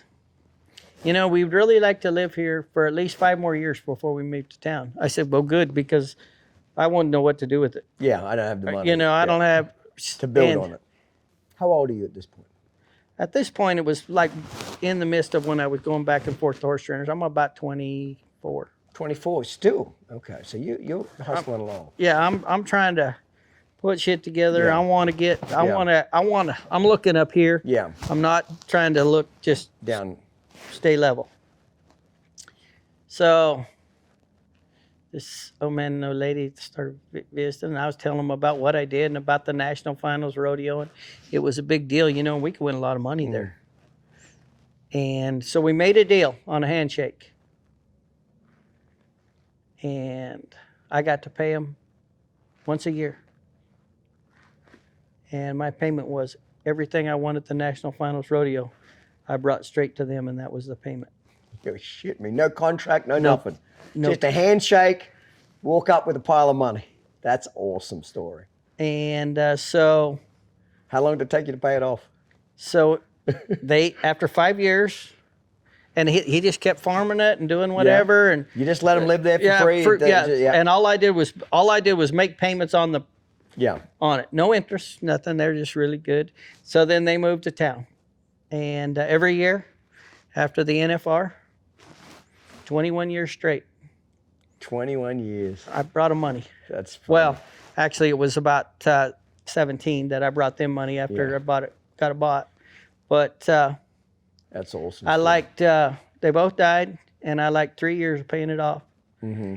And they had wrote a note to their kids that he don't owe no more money. Because they become the biggest rodeo. They went to more rodeos than I did to watch. They become the biggest rodeo fans. The old couple. Yeah, the old couple. So they'd support you, come watch you? Oh, everywhere. Yes. That's awesome. And but I made their kids take that last 3 payments. Yeah. And so I got it all paid off. That's a great story. And so when did you start building on it then? I didn't. Oh, you didn't? No, I just remodeled the farmhouse and I rented out, and I built a little place for some horses and stuff. But So you never turned it into your dream ranch No, as I far never as turned it barns into- and all that stuff? no. No. I built next to my dad. I bought the land next to my dad and mom. That's funny. And yeah, so That's a great story. but I still have that place. Yeah? I Yeah. 40 years I think, have pretty close to Yeah. having that place now. That's awesome. That's And, awesome. So tell me a little bit about the financial aspect of the rodeo world. When did it start? When did the money start coming along? Was there a time in the rodeo that went, okay, now they're starting to get some money in there? Was there a time or was an event that happened that it went from, barely surviving to, okay, we can make some money doing this? Or was it just a gradual increase every single year? Or did something happen in that world that made you realize, okay, I can make a decent living doing this? No, I don't think anything really made me want to go forward with the rodeo, and other than I love the competition. Okay. I love to be one of the guys. I loved to compete against the best in the world. Yeah. And that was an ultimate dream. And actually, so at that time, team ropers only got half the money. Okay. So, like, if you roped on the calf roping and won the same thing I won, if I won 1,800, you won 3,600. Okay. And I mean, we only got half the money. We got the same money as a team. Yes. Now they get it per man. Okay. So the money has got good in the team roping now. But that the love of the sport, How the would love you- of the competition. Yeah. It's what I loved. Yeah. And the money, I knew I could work. And I knew I could. How were you training these? If you're on the road so much, how many weekends a year are you on the road in these days, rodeo? When you're really rodeoing hard? Well, see, in, 30 weekends a year? no, in that day, see, there was only team opens at half the rodeos. Mm-hmm. And so my dad was still working. And so we only went to our first 5 years going to the NFR. The most rodeos we went to was 35 in a year. Okay. And we didn't go to very many rodeos. And what about as you got later in your career? Were you on the road a lot more? As I got later in my career, it was a lot more, went on and then I kind of started this training business. And So people are sending you horses to be trained as rope horses? yeah, just a little bit of, of course, at that time I was still trying to dabble in the cow horse and roping. And, I had a really good horse that I worked for the Lazy for quite a while, Ed Gaylord. And we made some world champions and bred some mares to some really good horses. And I had a really good horse called Popular Resort Figure that Ed Gaylord and the Lazy owned. And he was a 5-year-old. I wanted to win the Super Horse. And he was a stud, and he was good. What made that horse so good? I don't know. I rode his mama, and she was a world champion rope horse, and his dad was dual pep. And he just had the look. Like, he just come up there, and he looked like that guy that you might see in a bar that don't cross him, he look at you at that eye, he might just dodge you, knock you out. Yeah. And he was just that horse that he was amazing. And I had him. He was a 4-year-old, and I had him trained good enough, but he didn't have the mind. And he was Just want to kind of fight you on your job, not be honest. What was stayed it? a little fresh, stayed a little bit. It make how much you rode him. Like, I don't know if it was the studness in him or what, he wouldn't lock on. And so I only entered him in one event at the World Show that year. And I put my dad on him. And this time Ed Gaylord still owns him at the Lazy. And I put my dad on him. And he did good. Made the finals. Yeah. And then, of course, there was a lot of noise, and the horse kind of took the bits in the finals. He broke the barrier. But I got the experience of that horse, what he needed. He seen the lights. And I told my dad, I said, that's my chance next year. Yeah. And so actually I qualified him in the head and heeling and the calf roping. And then the cow horse. And I got Don Murphy to help me with him in the cow horse. And I showed him all the way through. And that year it come down to the cow horse. For the super horse. For the super horse, because I had won the calf roping and the head and then second in the heeling. And I have to win 8th or better in the cow horse odds. And I made the finals, which is a plus. But man, my odds are, Your cow horse is a little rusty still. well, the cow part of it, I'll play with them all day long. Yeah. But man, they're going in that rain, and I'm pretty sure, I'd competed it for a lot of money and a lot of awards and a lot of things at one time, but I'm pretty sure I was pretty tight right there. You were a little puckered up. I'm pretty sure I was pretty tight You're right tighter there. than a fish's ass. And so anyway, I got through it, and Do you remember where you placed in it? I won 6th. Okay, great. Yeah, 1/6, and honestly, he was probably a better horse than that. But For where your skill set was, yeah. I felt like that I did a adequate job getting him through it, and won the Super Horse, so it was good, And I've been fortunate to ride some great horses. Well, by some that great kind of people. brings me back into the next subject. We're going to take a little break now, freshen up a cocktail. But I want to talk about in the next break about some of the great horses you had and how you got them, how you trained them, what they did for your career. that was one thing, in the last interview we did with Avila, he talked a lot about what great horses did for his career and how it took him to the next level or taught him a horsemanship lesson, etc. So while we're in this little break, be thinking about, the top 3, 4, 5 horses that came across in your career and what they did for your career or what they did for your horsemanship. Because, the old saying is a great horse makes that great trainer. Usually every young trainer is struggling, and then they find that one horse. Al Dunn in Expensive Hobby, perfect example. Before Al will even admit, before Expensive Hobby, he's just a kid trying to make a living. Right. And he stumbles across this great horse, and those two now, come across the world. Everybody knows who they are. So, there's lots of, not that Avila wasn't popular with before, but Boomernick changed an industry. Yeah. In the way that horse got around. Bob was obviously very successful before Boomernick, but that horse changed an industry. So start thinking about certain horses that have come across your career, JD, that changed your horsemanship or changed the style or changed an industry, and we'll chat about that next. How do you know what it takes to become successful?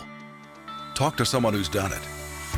Clinton Anderson became a multi-millionaire by leveraging his passion for horse training into a global brand and media empire, starting with nothing but the change in his pocket and the will to succeed. In doing so, he revolutionized an industry and became a celebrity. Now, you can put his experience and advice to work for your business. With Clinton Anderson's business consultancy, you can tap into Clinton's unique perspective, hear his straight talk, and get his no-nonsense advice. Just imagine yourself armed with Clinton's hard-earned knowledge and entrepreneurial spirit. So whether you own a ranch or any sort of business at all, we invite you to discover the transformative power of Clinton Anderson's leadership and innovation in your business. Call 1-888-287-7432 to take your business to the next level today.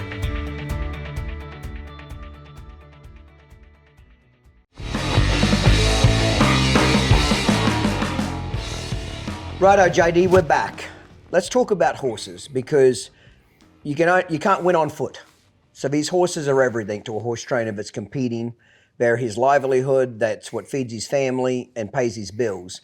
But every horse trainer's got a few or handful or maybe many great horses that either changed their careers for the better, taught them something in particular about, humbling experience, you know what I mean?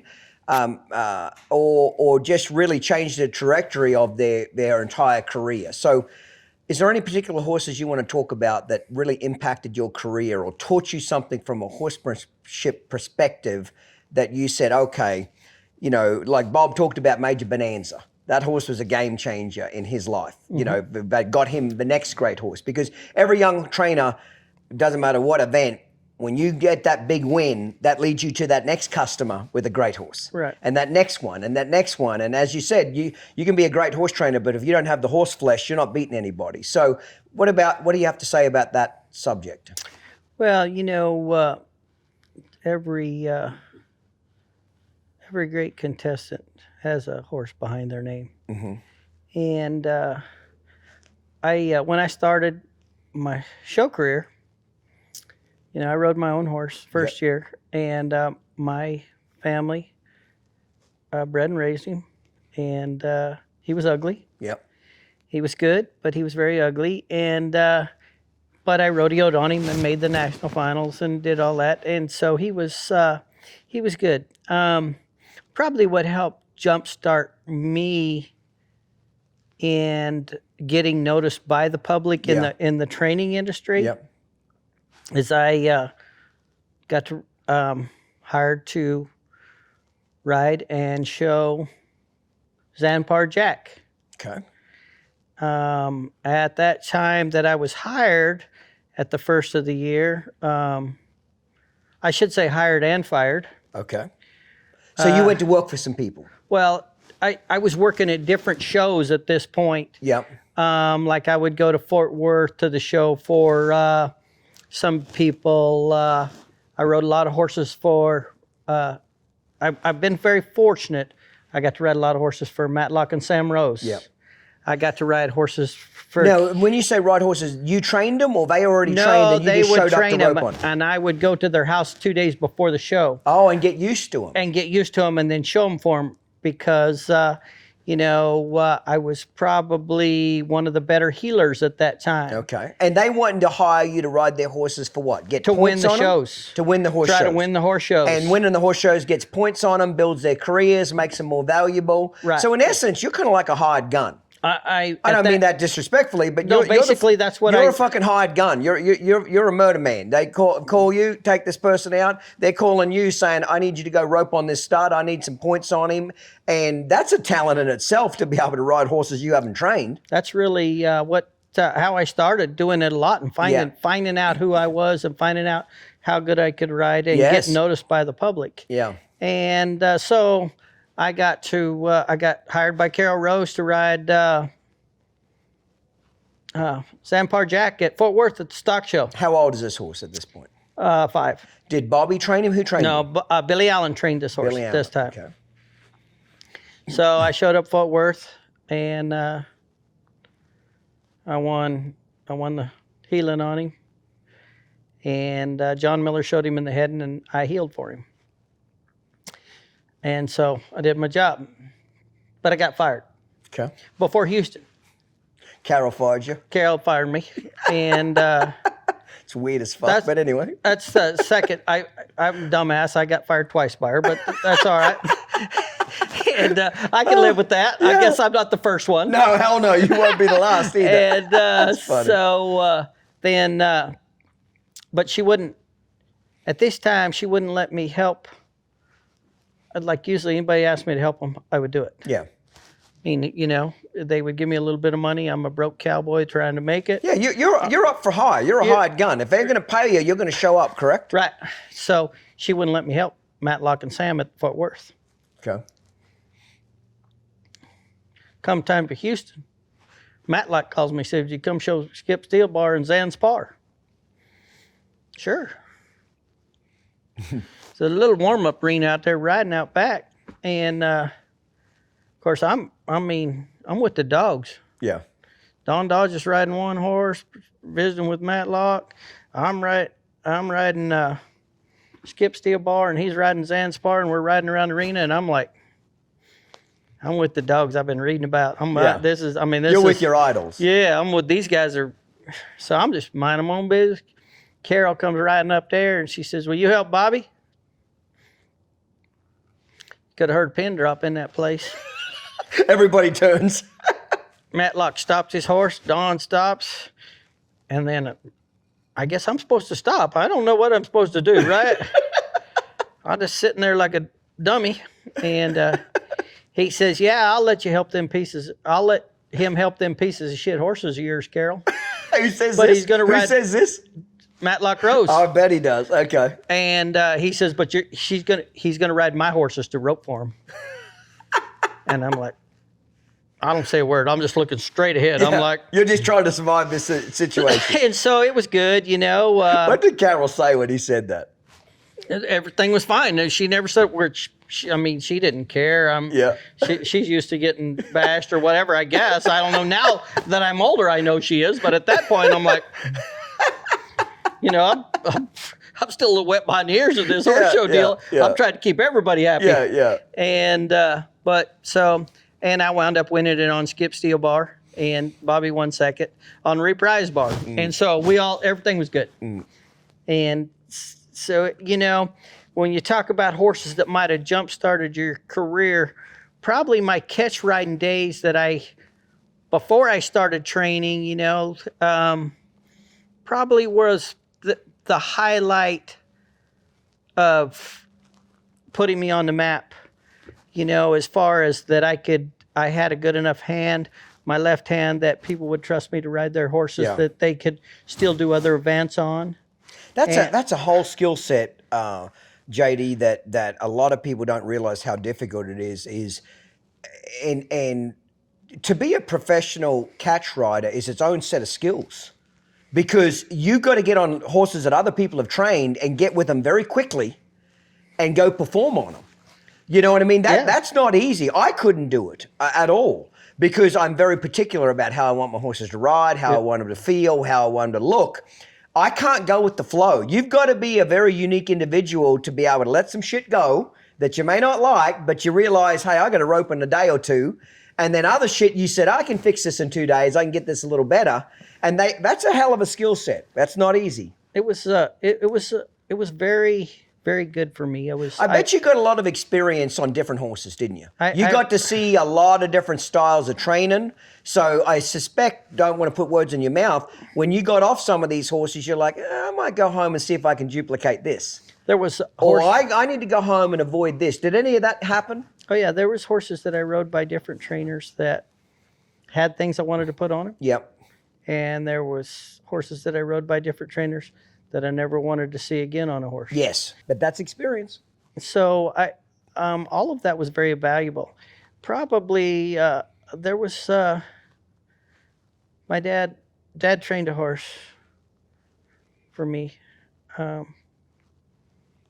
that went on that I never showed. I actually let my cousin show it. I rode it at the national finals when it was a 3-year-old, and he trained it, and it was some well-bred stuff. But he put all that stuff on it that he'd watched me do, and then my cousin showed it at the World Show and won the world on it.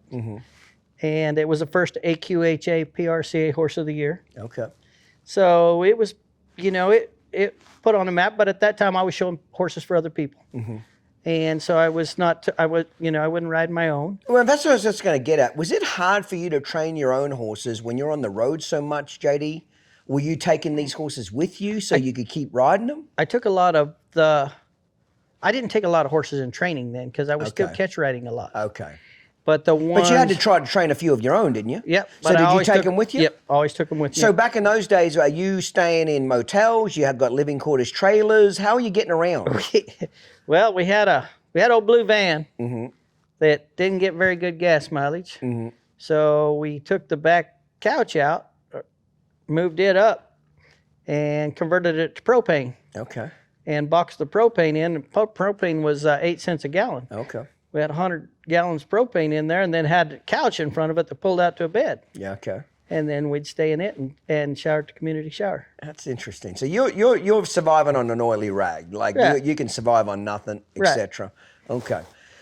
No other horse in particular that really stood out in your mind that changed your perspective on anything you do, riding fence? Or did you have a favorite? Probably my favorite horse. I had some great horses to ride. I mean, I've been lucky. Those guys have furnished me with great horses, and I've had clients that's bought the horses that I wanted, and I had one horse that I bought for a client that I'm sure I did a terrible job of training. And it might quite be one of the best horses I ever rode. Why did you say you may not have done the best job training it? I showed him at the World Show, not 8 different years. I mean, I showed him 3 different years in 4 classes. And I never won the world on him. And I'm not so sure it wasn't the best horse I ever rode. Did you just not click with him? Did you just No, not I put loved enough- him. He was still to this day is one Just of a my bit favorite. of bad luck? I don't think I did a good job of training. Because you didn't ride. I want to know why, though. I don't know. You didn't ride him enough? I rode him at rodeos. I hauled him with me all the time. The one year I should have won the super horse on him, I missed a marker in the cow horse in the finals. Okay, so you fucked that up. That was a that's brain all you. fart. Yeah. That was a brain fart. Yeah. That was stupid. I won. I showed him 3, 6, 9 times in the roping. What was the horse's name? Doc's Diamond Cut. Okay. Brown gilding. Yep. Bought him off the Oxbow. And I showed him 9 times in the roping, 3 times the calf roping, 3 times the heading, and 3 times in the heeling. And won 8 seconds and 1/3. Okay. Is it unusual for you to be able to train a calf horse and a head horse and a heel horse and move them around those three events? Is that old school, or you can still do it today? Or you know what I'm trying to say? Is it Yeah. because I would have thought it would, as rodeo got specialized today, like every other event, like reiners are reiners, cutters are cutters. Yeah. You know, when you grew up, it wasn't all specialized. But can a horse still do those multiple events in the roping? Can they head? Can they heel? Can they calf rope or not? They can, the freaks, the good ones, the Yeah. great ones. Yep. In them days, we had no choice. We Yeah, did had all to, events. yes, yeah. But it is very specialized today. Okay. Even And in that's the what I wanna- even in the show world and even in the rodeo world. Yeah, what's changed? Like, there's a lot changed. But if you had to say what the biggest change in the roping industry, rodeo, is today compared to 30 years ago, what is it? Well, actually the times are faster. I understand that, but the calves are smaller, the steers are smaller, the score for the steers, the head starts, and all that's shorter. Yep. And so everything is diversified in how you train one because, you know, years ago we wanted to stand there like a statue, leave there running. They better stop hard because that calf big enough. If you don't get him jerked down off his feet, he's going to run over you when he comes up off the ground. Now we don't want him jerked down because they're littler, they're smaller. Yeah. We want to turn them around. The score's shorter, so we're not running as fast as we were in them days. You know, in the team roping, we want the head horses wider at the rodeo because the steers are smaller, and you pick them up, and that makes the times faster. You know, and the guys are reaching quite a bit more. Where in them days, roping them great big steers, if you reach that much on a head horse, he'd say bye-bye. He would get sore. Yeah. And so you had to have one that run. And, you know, so... Are the young guys better ropers than what they were when you were in your 20s? Or is the skill set with a rope? Take horsemanship out of it, take style out of it, just kids with a rope in their hand, okay? Are the kids any better roping now than what they were 30 years ago? Obviously, horse flesh has changed. Obviously, training techniques have changed. You've mentioned quite a few changes. But let's just talk about a kid and a rope. Much change there or not? You know, there was the evolution of the rope has changed. Okay. So, you know, there was kids that handled ropes great back years ago and could do a lot of things with the rope. The scores and stuff that I've talked about have all changed, that changed how you do rope today. So it does look like, because of the times, that they're much more sophisticated and stuff. You know, as we all know, you know, yes, the horses have changed. Yes, the cattle have changed. You know, what's changed more than anything is the rope. Okay, tell me. You know, there's different brands of ropes and all that. Like I'm with Classic, and Classic puts a bunch of different kinds of ropes out. Yeah. You know, we used to use a rope that big around, and There was it's just called one? a scant 7/16 because the cattle were big and they were big, heavy ropes, and they was what you, when you dallied on the saddle horn, would stop the cow. Yeah. Now we use 3/8 light. They're that big around, easier to handle. You know, and the steers are smaller to where you can stop them with that rope. So there's a lot of things that's changed that make it look like that the caliber ropers are better today. But you got to take into all the other factor in all the other things. You know, I can take myself completely out of the equation here, and I can mention a ton of ropers that if they were this age today, they would still be that great. Yeah, yeah. And so I'm not, I do admire everybody out there that goes and wins and does what they do. I mean, I hand it to them. They're very credible, and I give them all the credit in the world. But I'm not going to take any credit away from a lot of the guys that competed in my era. Yes. that were very, very talented that would have been the same talented in this era. That's right. And I think there's a lot to be said about that. Very much so. All factors considered, yes. Yes, I think that A talented horseman is a talented horseman, and a talented horse is a talented horse. Ground might have been different, equipment might have been different, etc. But a great horse is still a great horse. Yeah, there was a great horse that stood out in my mind in the Cow Horse and the Reining. And Les Vogt showed it. What was it? Man, I know the horse you're talking about. His name was Chex, wasn't it? something bay horse. Yeah, I know. He won the senior cow horse and the junior reining cow. He won the senior cow horse and the senior reining at the AQHA World Show at the same year. Yeah. Would have been 1991, maybe, Something 92, like that. somewhere in there. Maybe 90. Yeah, Dooley Chex, wasn't it? Dooley something? Yeah. I can't remember. Yeah, but, he won the senior reining and the senior cow horse in the same year. show. Yeah. And I take that horse today Yep. at 35 years later. Yep. Yep. They still don't beat him. Yeah, there's still.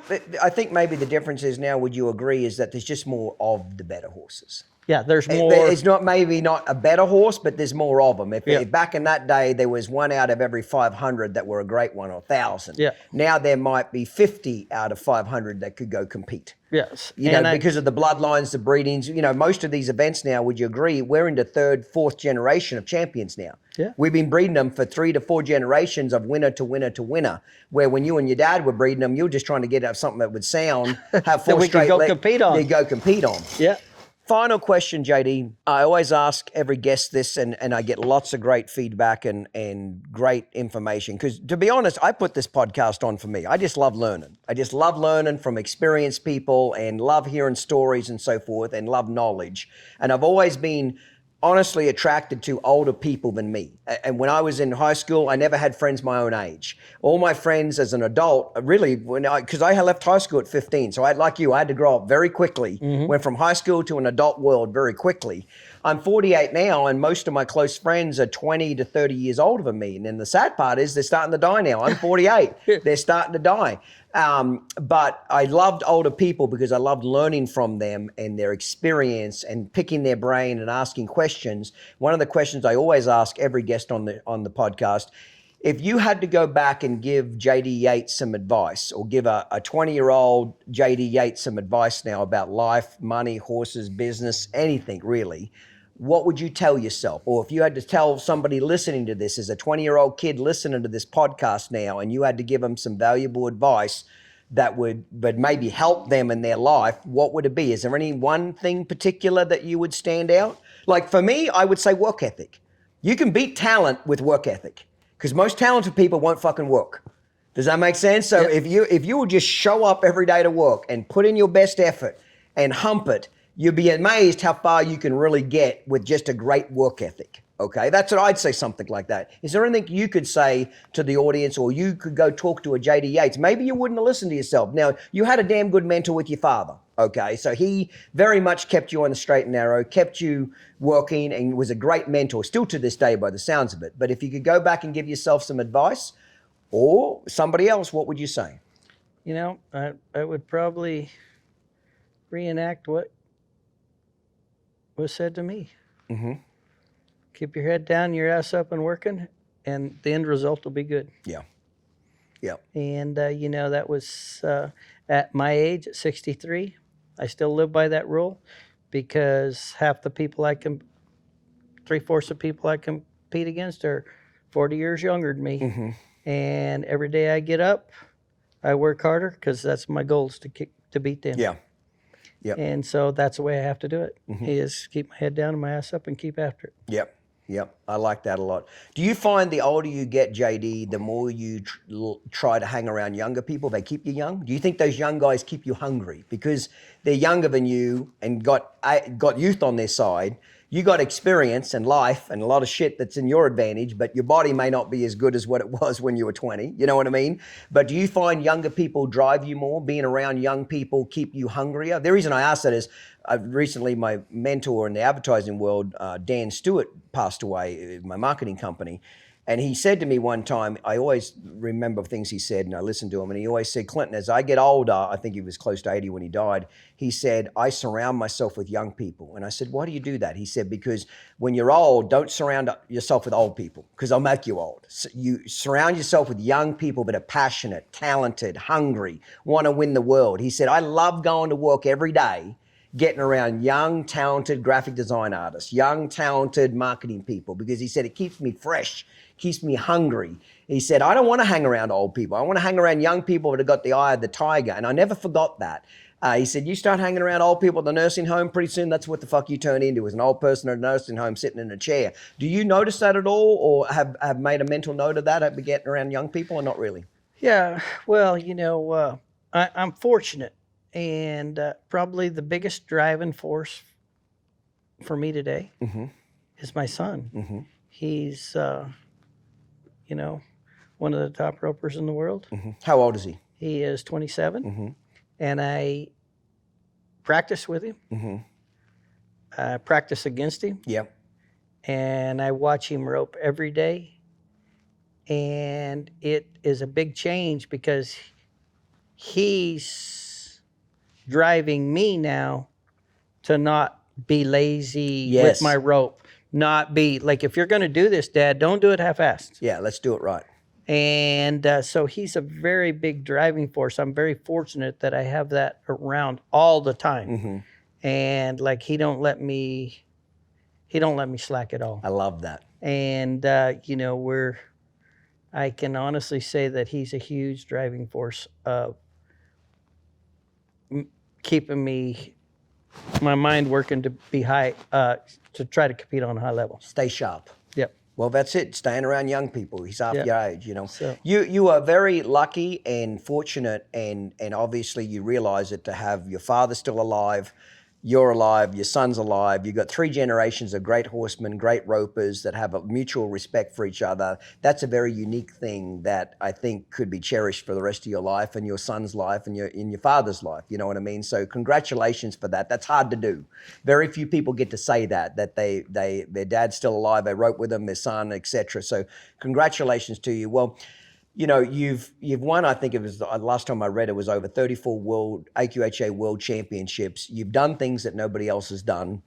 It's been a great story. You've motivated me to go home and work a little harder, and that's what I love. The biggest thing I enjoy about this podcast, it doesn't make any fucking money. I do this for fun. This is just something I enjoy to do, and I wanted to put it out to the world, And I have people walking up to me now, a lot of young people, but I don't know who they are. They obviously recognize me, but I don't know who they are, and from different industries, reining, cutting, cow horse, pleasure, you name it.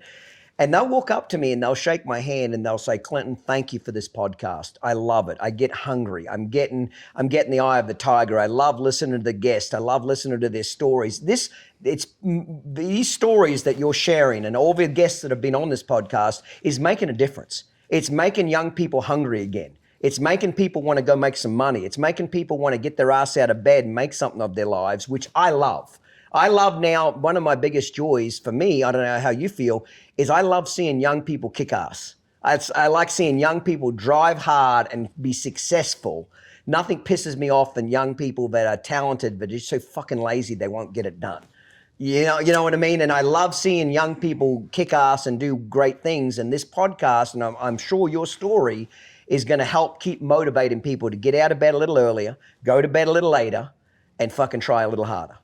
Well, I started my career when I started going to the horse shows and going to the rodeos. I figured out one thing. If you're the first one to the barn and the last one to leave, you'll have a better chance to be the champion. Yeah.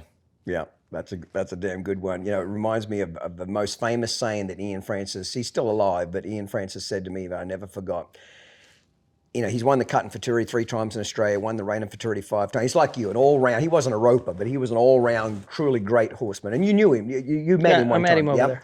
One of the greatest things Ian ever said to me that I never forgot, he says this. He says, as a competitor, you'll always have to compete against people at the horse show that are more talented than you. You'll always have to compete against people that are better mounted than you. But you should never compete against anybody better prepared than you. That's pretty powerful. Yeah. Very true. You're never going to be the most talented cowboy out there. And you're sure as shit not going to be riding the best horse every time out there. But you sure better be the best prepared out there. And I'm going through that myself. I'm trying to learn the cow horse industry. And I'm kind of getting my ass handed to me. I had a little bit of success this year and I won the pre-futurity. So I'm working really hard at this, really hard at it, because I've been getting my ass kicked and it's not fun. And you got to get humble. You got to get dirty. I'm back at the barn at 5 o'clock in the morning. I'm leaving at 6 p.m. at night. You know what I mean? I'm fucking humping it. And one thing I notice, if I don't do very well at a horse show and I get my ass handed to me, if I've really prepared well and can go to bed saying, Clinton, is there anything else you could have done to do a better job? If I can honestly say the answer is no, I don't like losing, but I go to sleep straight away. But if I ask that question, is there anything I could have done? Did I miss a few weekends? Did I take a week's vacation? Could I have worked a little harder? Should I put a little more effort in? And then I got my ass kicked? That bothers me a lot. That bothers me a lot. I don't like losing, knowing I could have done better if I would have, or at least gave myself the chance to do better by working harder and better preparation. Well, you know, the way that I look at that, it's all built in your mind to be a winner. Yeah. And if you want to be a winner, you know that's part of it. That's part of the project. Yeah. And you know, I've always said the one thing that I can always say that the horse industry has done for me, that there's a lot of people out in this world that rope way better than I do. But I've actually learned to ride a horse good enough that I can compete with them. Yeah. And that's the joy and the love that I have for the horse. Yeah, that's awesome. Well, JD, cheers, mate. I sure appreciate you. Cheers. Thank you for taking the time to come out here. Great story. Great that we got to sit down here and have a conversation. And I'm going to get you back on another podcast because I really want to fucking know how you're not married and how you have how you've got billions. Cheers, brother. Thank you, mate. Cheers. Today's episode was filmed and produced by Uncut Productions, marketing by Stewart & Associates, and organised and administrated by Down Under Horsemanship. If you enjoyed this episode, be sure to hit the subscribe button and leave a rating. Follow us and stay up to date on social media, including Facebook, Instagram, TikTok, and YouTube. See you next time, mate. Cheers.